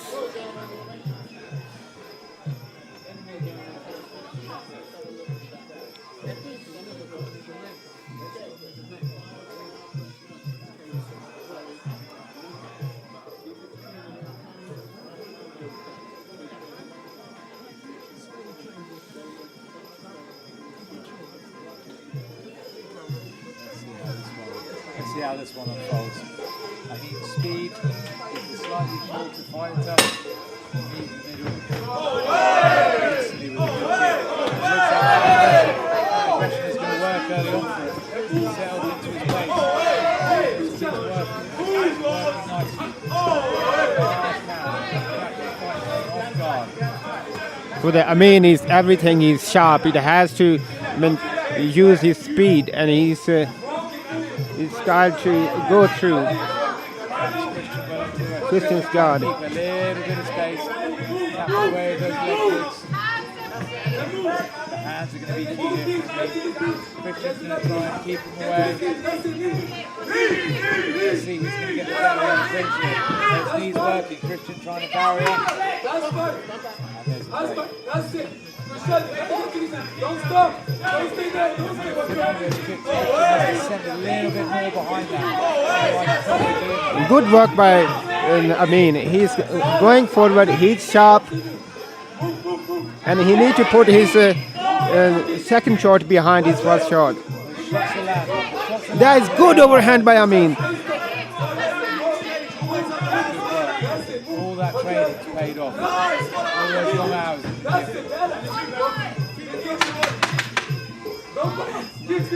Endless rounds of pads. Settling into his rhythm nicely. Keep a little bit of range. Score well the hand. That brings the first round to a close. I think a good start of the round by Amin. He needs to maybe put his more strikes behind his jab. His jab is pretty sharp. I like his jab, but he need to put his cross behind it. But he's looking for his head. So jab, then cross to the body. The body is there to available for him to throw a punch there. We're going to see this round a little bit more movement. Strike from Christian. I think he was maybe a little bit caught off guard by the speed. Amin has to add on to that now. He said he has to put more behind it. Christian's going to start coming up with some ideas to stop that. Either letting him walk into the shot or dropping the legs and sending that team. But he has to have something. I'm sure Jose will have a plan for what he sees.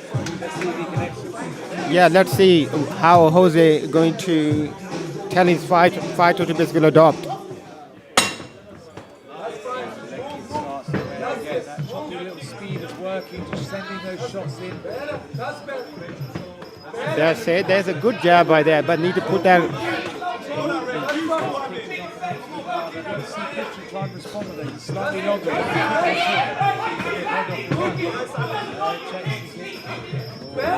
Big old leg, just about missing. Goes back to chopping the leg. Stays in front. At the moment, Amin is looking for one shot. I would like to see him adding something up. Yeah. I'd like to see a little bit less erratic, trying to jump in and finish in one. Yeah. 3 or 4. Look at him, we're going to get him.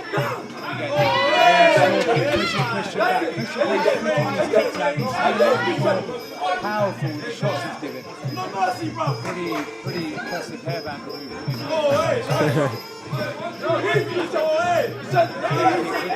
That was a good cross. He follows up. And a good elbow by Amin as well. I think Christian is struggling to match Amin's speed. I think so. And he's not really giving him anything to worry about. He's giving him quite a lot of time just to sit there and... Last 10 seconds. Last 10 seconds.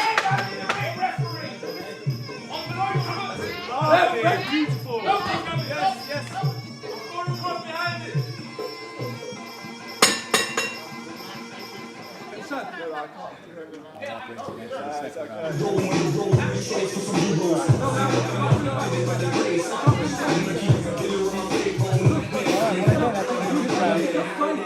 Yeah, some erratic part.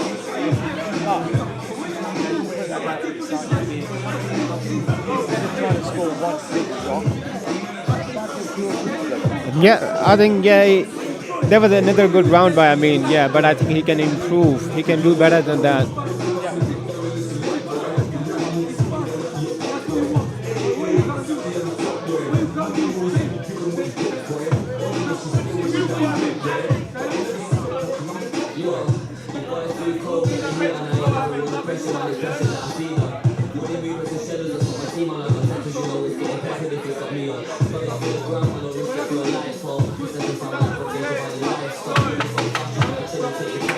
Okay, we are in round number 3. Good start. That is a good, that exactly what I said. He threw that cross to the body and it did land.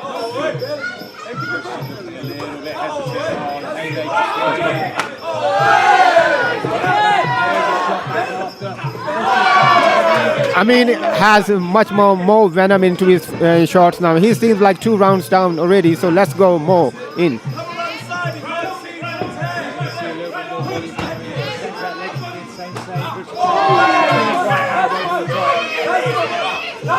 So he looked like he's going for the hunt now. Again.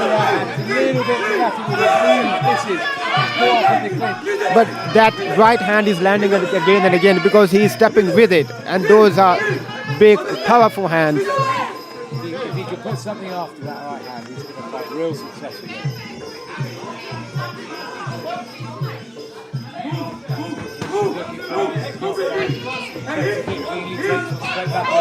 Again, that was a sharp jab again.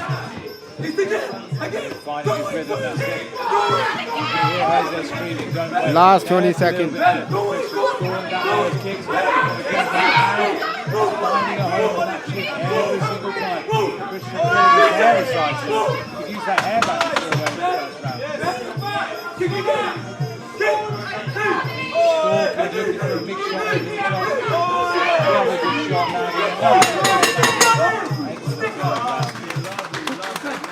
Good round. I think definitely he improved from last round.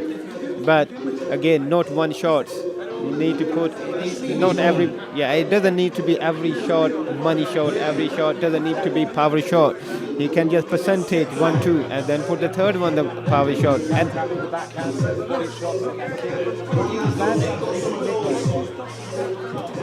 And I'm counted. He threw maybe 3 body shots. All of them landed.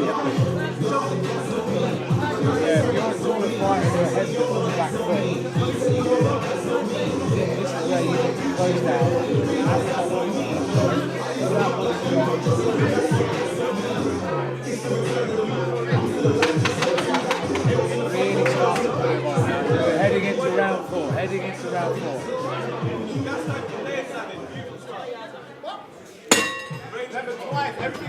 Again, that hurt. That cross to the body actually worked again. Every shot is very sharp by Amin. Finding his time to land a big shot. Closes it slightly too much and we end up in the clinch again.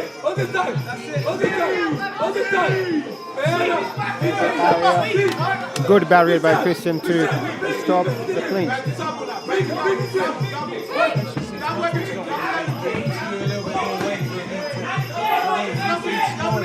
That's a good hook by Amin. Single shots are going on by Amin.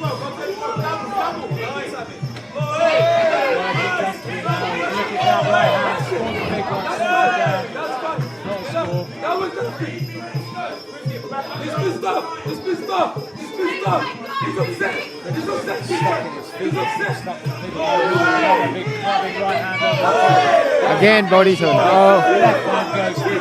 And this is one-way traffic at the moment. I mean, it's like moving Christian around the ring, hitting him at will. Body shot lands, but it doesn't really do anything.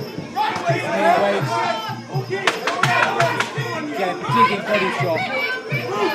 Left hook over the top, right hand over the top.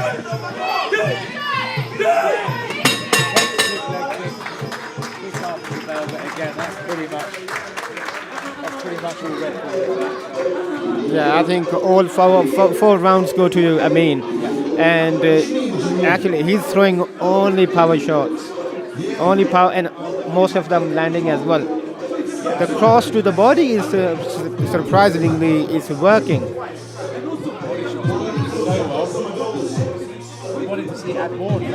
Yeah, but Christian actually come over the top of it and then leg kick, push it back. He's moving around the ring freely, hitting him where he wants, how he wants. I think he missed it that the first shot he threw onto the body, Christian felt it, but he didn't capitalize. Yeah.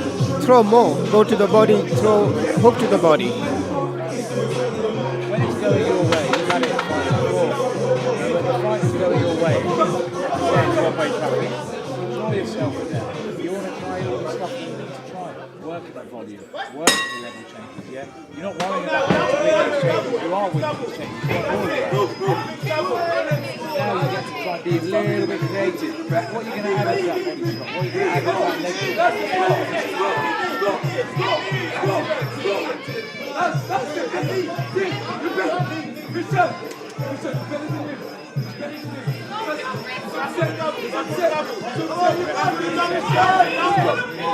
Leg kicks there, but it's checked.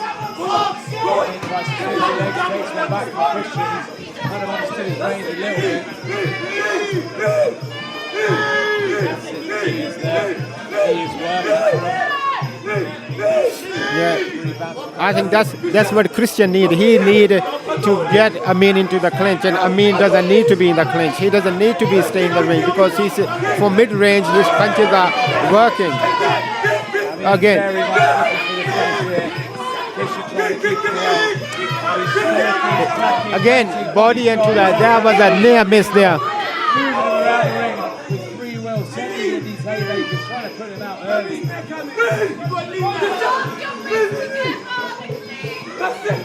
You got last 10 seconds. Not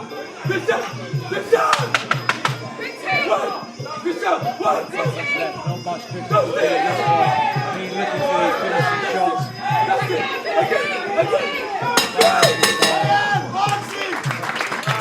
Pretty comfortable victory there for him. And handled all his way, I'd say, in the 5 rounds.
Fight number 11. We're going to head into the last 2 fights.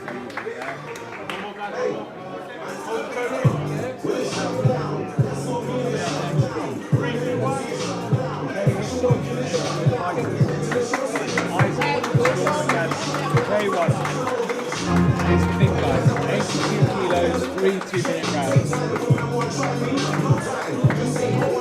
Today's been anything to go about.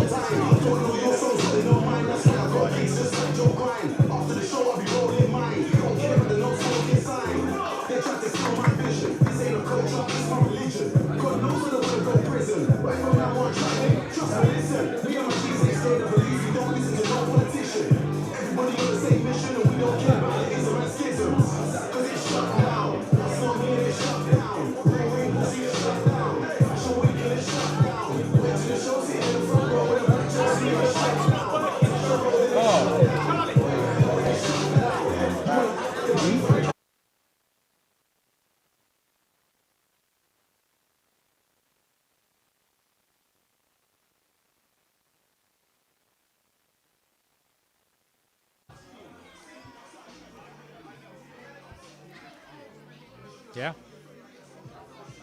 Is that working? All right, just testing the microphone again. Go.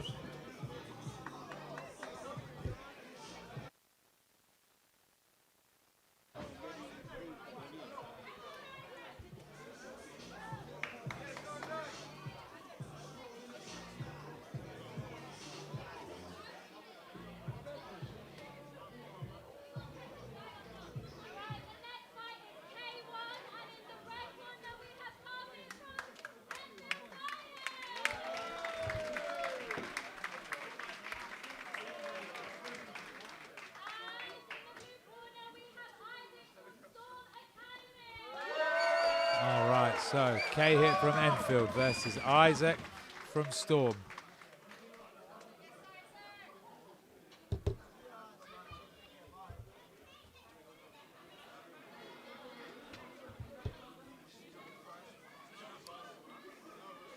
All right, sorry, we're just working out some technical difficulties with the microphones, making sure everything is coming through. But yeah, just about to get underway with this. 82 kilos K1. 3 2-minute rounds. Penultimate fight of the day.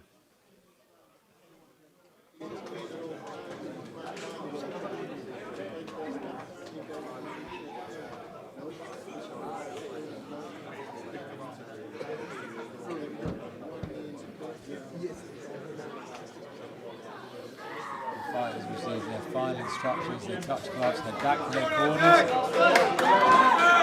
And we're ready to go. 3 2-minute rounds, K1 action.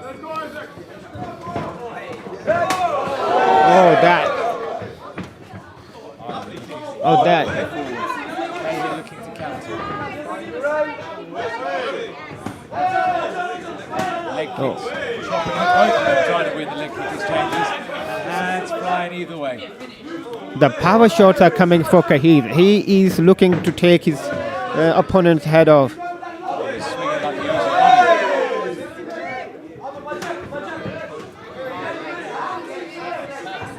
Isaac is a bit more calculated, but Kahib is everything is throwing with power. Isaac a little bit more composed. Scoring those leg kicks, turning away from the punch.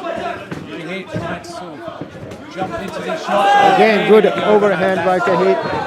Chasing Isaac around the ring, spinning and slamming, trying everything, just falling short. Waiting, not now, that's a good shot straight down the middle. Good one.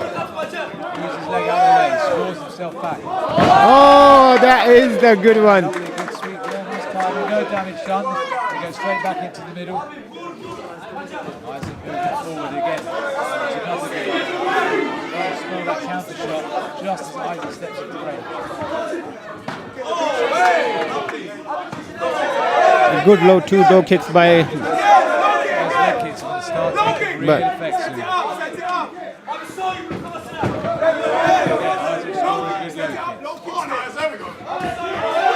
The question is if Kahib can actually keep this pace. I think he's gonna get slower in second round. Yeah, we're looking at Kahib kind of throwing everything behind every punch. Isaac seems a little bit more calculated in the approach, and the gum shield has come out. Referee calls time. And that's the end of the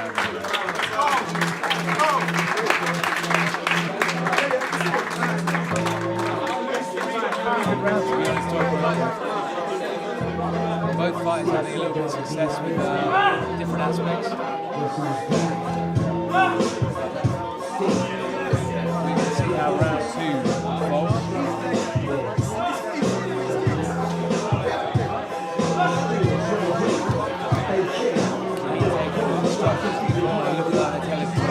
Try and press down that overhand a little bit.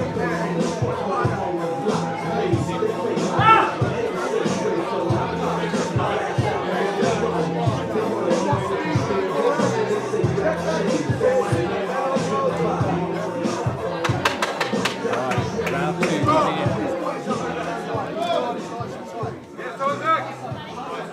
Let's go! Already again, look. Okay, He looked at that overhand. Oh, good right kick by. Good kick by Kahib. Kahib. Again, the better of these early exchanges. There's a good work by Isaac. He is maintaining that range much better now. Kahib looking for that overhand, but putting all your eggs in one basket. Yeah, drives it back to the ropes, lands one of them, but again, Gumshoe comes out with it. Bite down on it.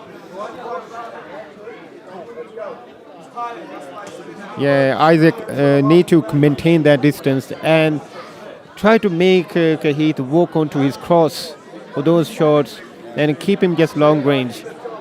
I think Kahib won't be able to keep that pace with the high pace. Referee telling Kahib, if you spit it out the third time, I'll take a point off. You can't be spitting the mouth guard out. I'll go straight back to work. Having good success. They nearly come flying through to the commentary table. Next break, he's going for the overhand. DDT in the middle.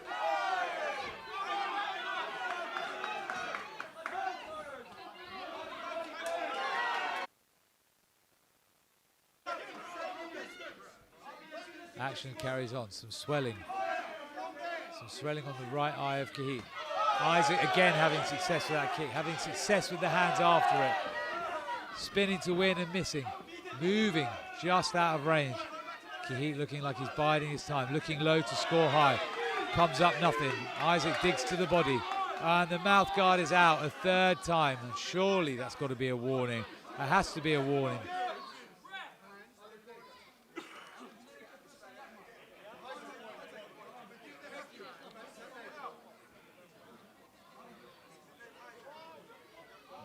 Gonna deduct a point, it looks like.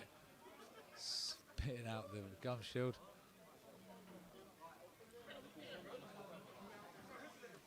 Was it intentional? Intentional, I keep giving him 2 warnings through. Isaac's working forward. Second to 2. Working with hands.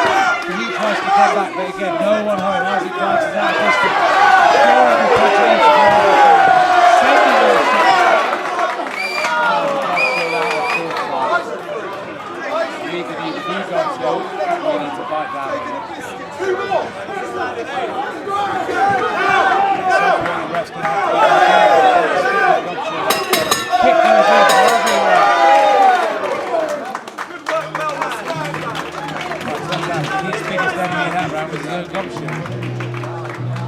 There is a fine line. Sometimes the pace, of course, make you win the fight, but if you cannot keep that pace, it works against you.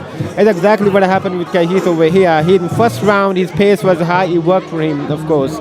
But second round, yeah, he couldn't keep it. That's why of course, I think he lost 1 point there as well. So that second round, basically, the first round advantage gone to Isaac as well.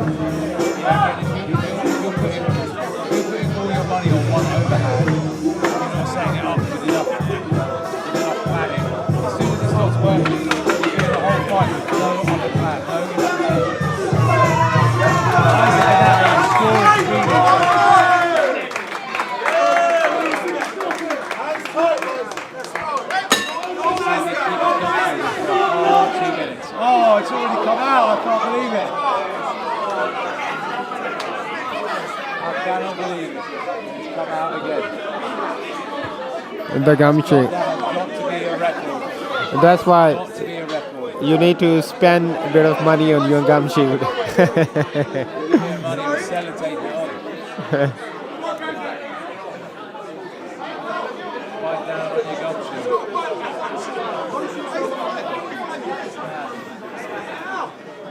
What do you do in that situation? Your gum shield's costing you the fight now.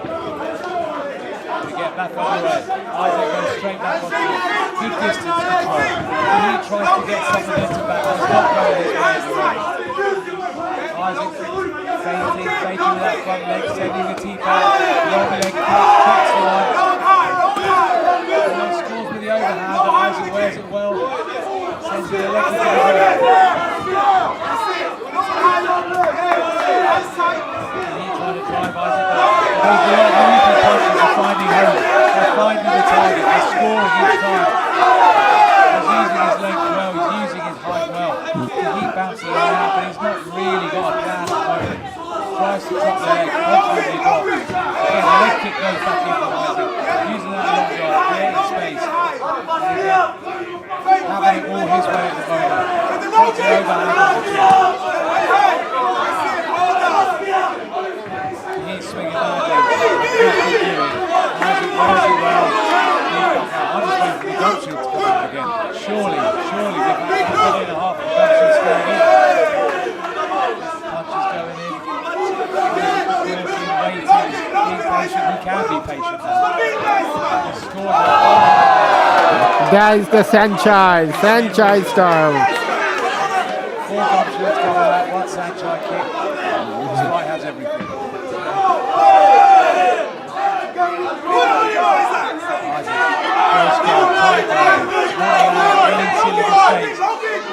Fainting that leg, dropping that back, and the gum shield is out again. 5 times. Yes, the gum shield stays around. We sell him here at KO. We'll even boil the kettle for you. Alright, gum shield. Fight carries on. Last 10 seconds.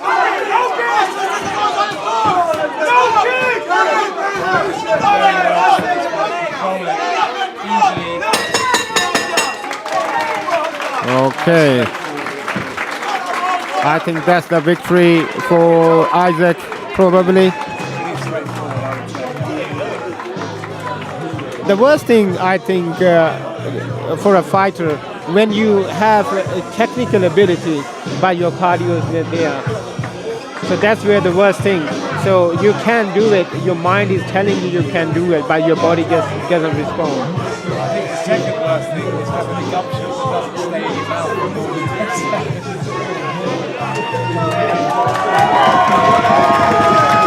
Crowd give their food to get to both guys, entertaining game off guys. Really underrated. Oh, the control is not his mouth guard.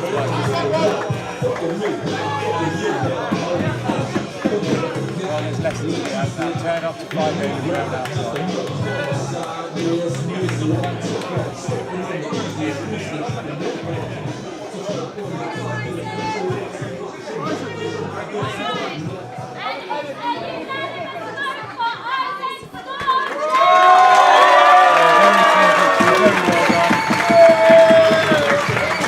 And guess what? There's another win for blue corner. Yeah, back to winning ways for blue corner.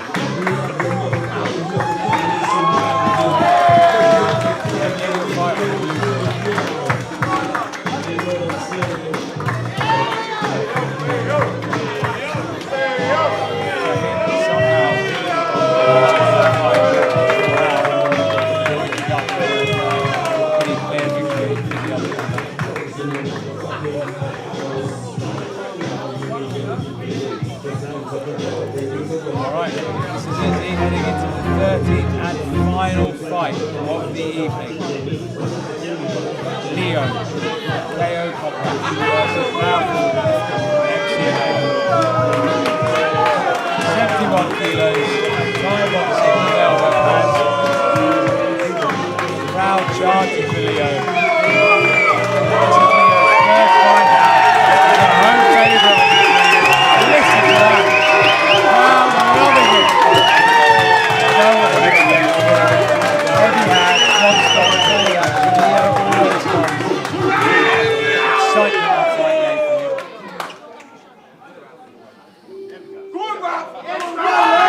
Cheering round for Roberto. Always hard for the away fighter. He enters the ring. Headline fight. Both fighters are awesome and ready.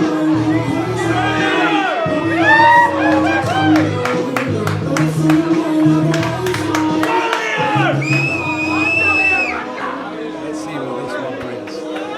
With Leo, you're always going to get heavy boxing style. Always with Leo, he's going to be using his hands a lot. Let's see what Ralph brings.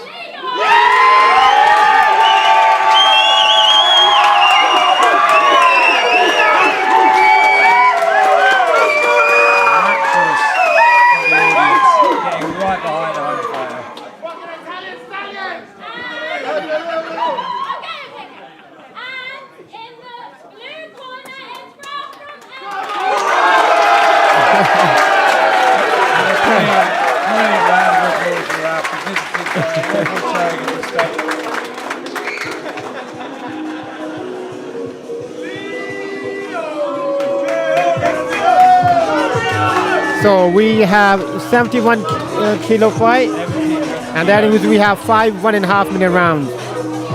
So on the red corner we have Leo and we have Ralph from blue corner.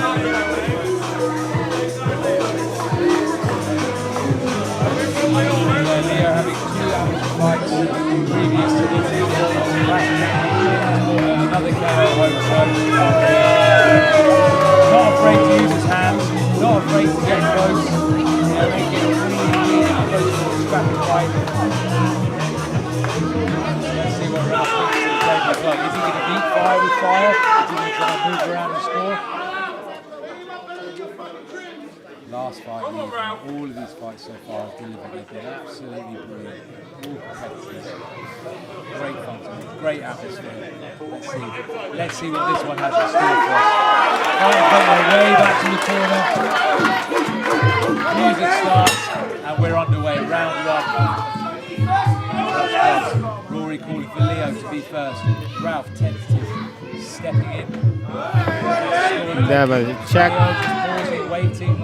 Trying to figure out where's the score, where's the opportunity. There's a good kick by Ralph. Good scoring kick. Straight back on the chin. Leo scoring some good knees on the side. Nearly a tackle.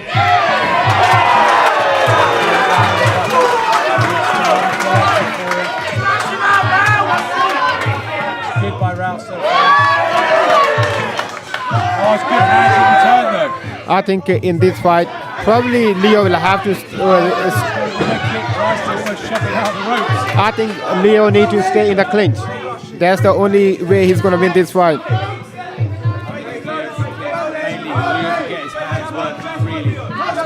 He needs to start pushing forward.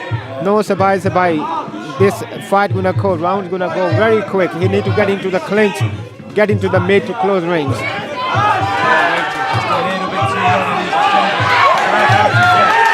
Starts to take that. That's a good hand. That's the Leo that we know from previous fights. Now Weathers is still perfectly coming forward. Catches it, sends the right hand back. Both guys looking to score.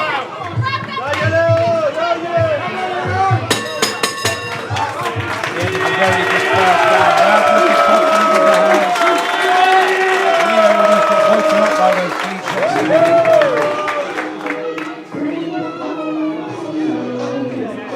Let's see what the corner team gonna tell Leo. Most likely for me, I think he needs to just stay in the close range. Definitely. Because Ralph seems to be good. He seems to be good in the long range. He needs to be in the mid to close range to get into the clinch. Leo's going to have to work with his hands and at close position with staying in front. You can't afford to give him too much space in the kicking range. But he's got to be explosive with those shots. You can see when they hurt. You can see it someone's side when he hits someone hard enough to hurt. Leo can get some of those shots well. He'll be able to build on top of that. But at the moment, Ralph seems to be wearing their shots well, scoring back with ease. Second round underway. Corners have made their adjustments. Let's see if the fighters have made their adjustments. Okay. Fainting. Cautious start by both fighters.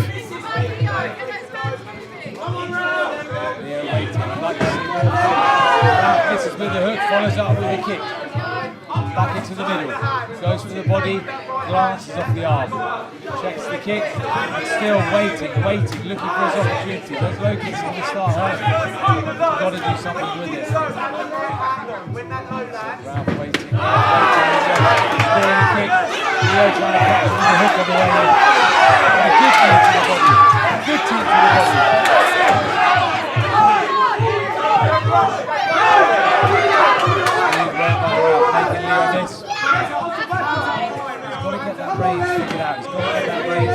Yeah, I think. That's a good kick in return.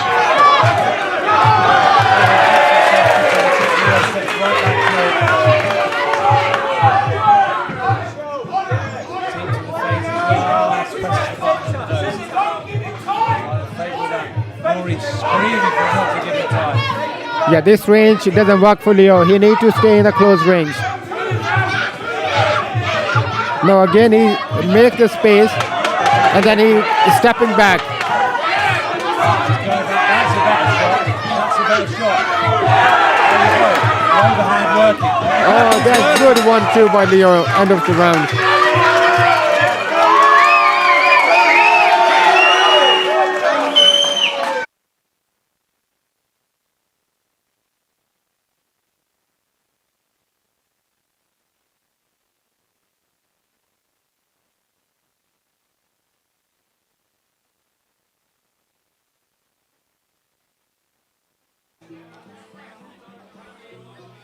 Exciting into that round, going into round 3. Ralph handling the pressure very well.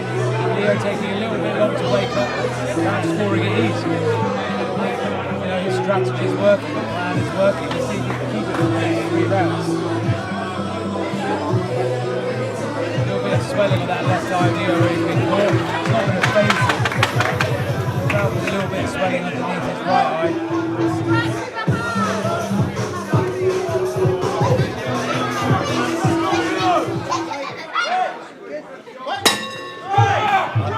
So we are in round number 3, and Leo being told to go forward. That's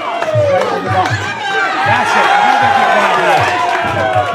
He's dropped away, he can't wait. Now coming back, good kick.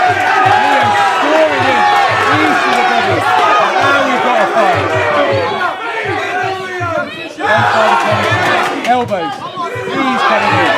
Leo trying to work multiple punches. Now looking for the barrier. Tries to turn him, no joy. Now turns back, scores a shot. Leo with the kick. Again, he stepped back, given that space.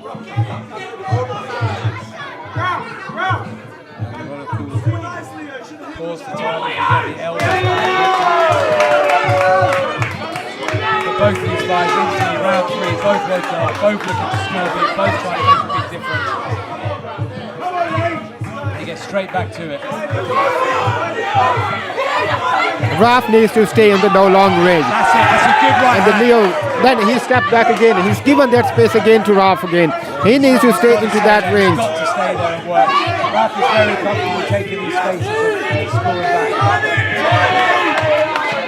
Swinging knee from Leo. Ralph takes a good position in the clinch. Leo turns him back onto the ropes. Good score back from Ralph. Leo responds with his own. The crowd getting behind every striker, every knee. Now we start to see the knees taking effect, reddening around the body. Now Leo trying to score the elbows. Comes back with another one of his own. Enter round 3.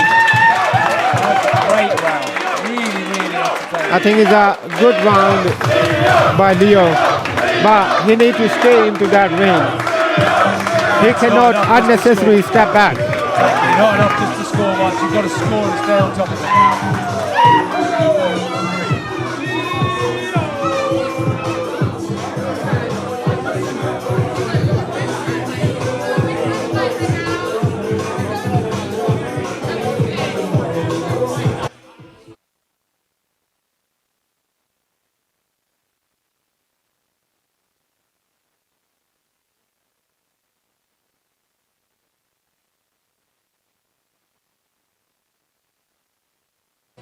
Both fighters receiving their instructions, heading into round 4 now.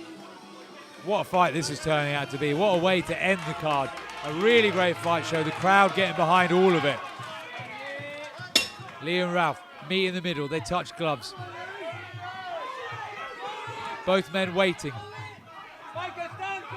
Who's making the first move? Ralph sends in the low kick, Leo checks. Tries to reach with the hand. Leo explodes back, bouncing his head back a few times. Ralph moves him back with a shot of his own, and again tries to hammer in that right hand, keeps him away. Really going to keep him away for so long. Leo's got to go forward now. We're back into the clinch knees, both men go to the floor. That's the only way Leo can make this fight to the end. He needs to just keep pushing the forward. He's got to push forward. Ralph is swinging and missing. Leo's a good leg kick. Both men waiting, a good leg kick. Ralph working okay on the back foot, taking the space where he can. Scores a kick back. Leo kind of gets away with one, swinging and missing there. A good leg kick from Ralph again, starting to accumulate that score. Leo turns on the attacks with the hands. Another one straight on the chin.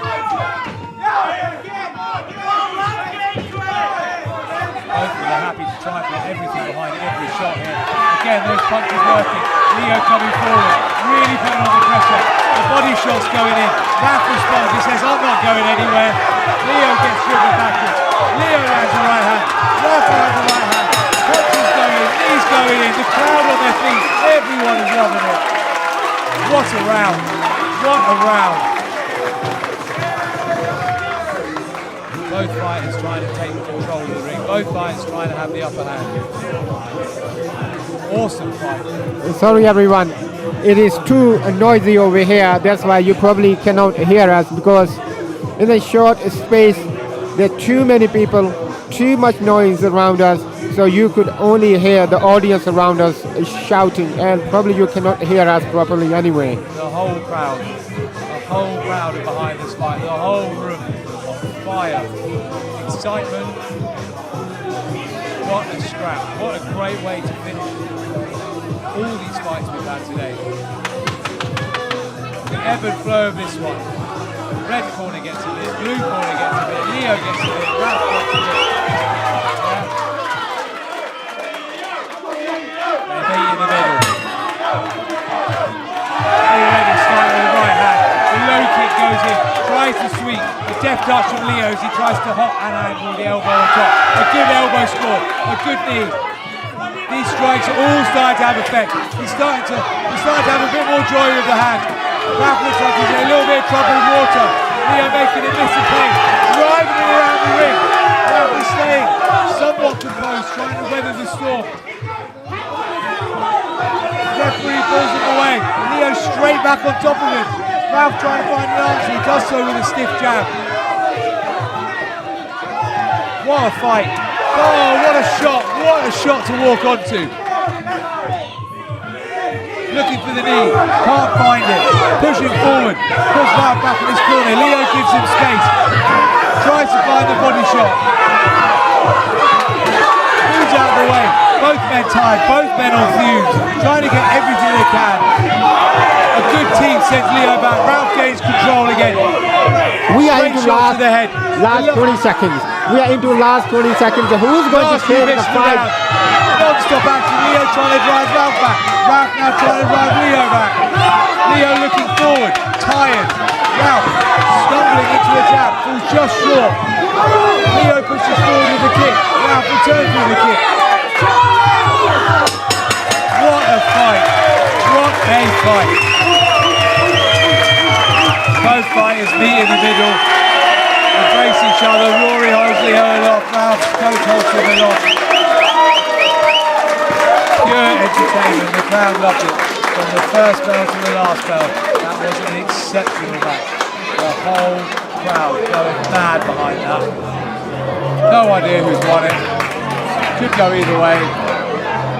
Yeah, what a fight, amazing. What an end of show. That was amazing main event. Main fight was... You almost don't care who wins and who loses. It's irrelevant when the fight is that fun to watch. What a performance. Really, really entertaining. Really good fight. You barely hear it here. It's absolutely ecstatic. The crowd are on their feet. Fantastic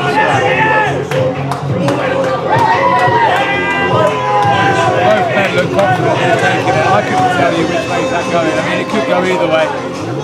I'll tell you what, if I was in that ring and I'd lost that fight, there's not a part of me that would feel for me, I think Leo might have nicked it. It was a very close fight, but I think in last 3 rounds especially were pretty strong for Leo. It's so hard to tell. It's so hard to see. Let's have a look. Which way is it going to go? Either way.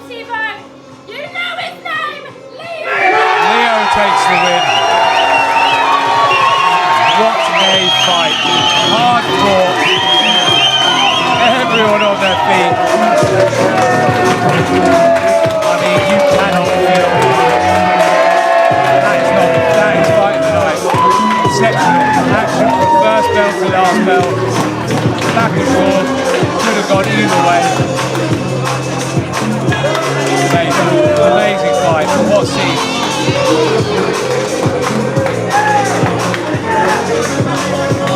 A hard loss for Ralph to take because I can't help but feel like he did everything to try to win that. Maybe the last round he started to fall in shape a little bit. My goodness, what a fight. Exceptional. So that's going to bring proceedings to a close for the day. Our next amateur show is the 23rd of May at KO Live. Our next interclub is the 17th of May at Bentley. Registration for both of those are open. Get your names signed up. Make sure you're keeping on up to date on social media. Thank you for tuning in. Thank you for watching the stream. Thank you for getting the tickets. Me and Zishan, that's goodbye for the day. What a day we've had. See you at the next one.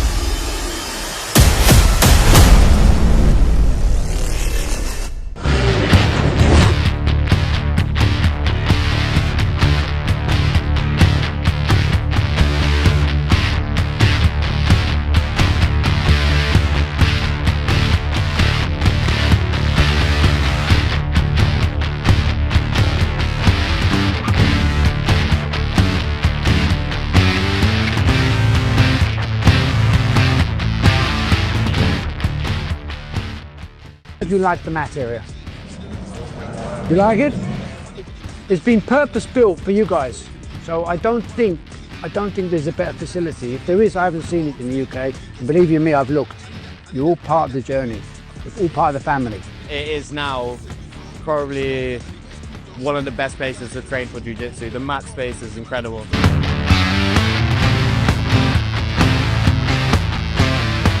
Good vibes in there. It's a great community to roll.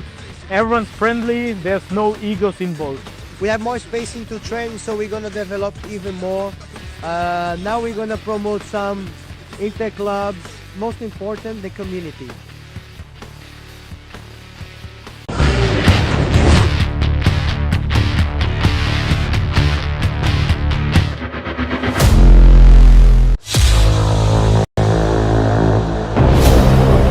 It was just another ride home. Until it wasn't. It wasn't a fight, it was chaos. And that's where it all started. There was a time I didn't know how to fight. Not in the ring, not in real life. So I made a decision that would change everything. I started late, didn't have the experience, but it didn't stop me. I kept showing up again and again. And then it started to change. Timing, distance, precision.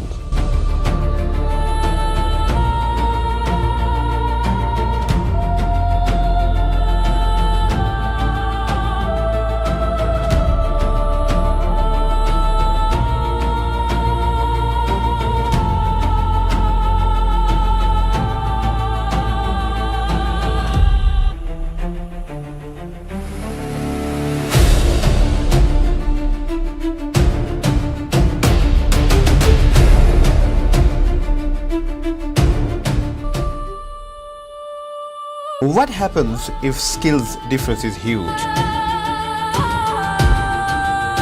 But style doesn't just show up on a fight night. Style needs permission, and that's the real fight here. What looks like chaos is a system, and I break it down piece by piece. This is Strikerzden, Den, where fighters think and strikers evolve, and once you see it, you can't unsee it.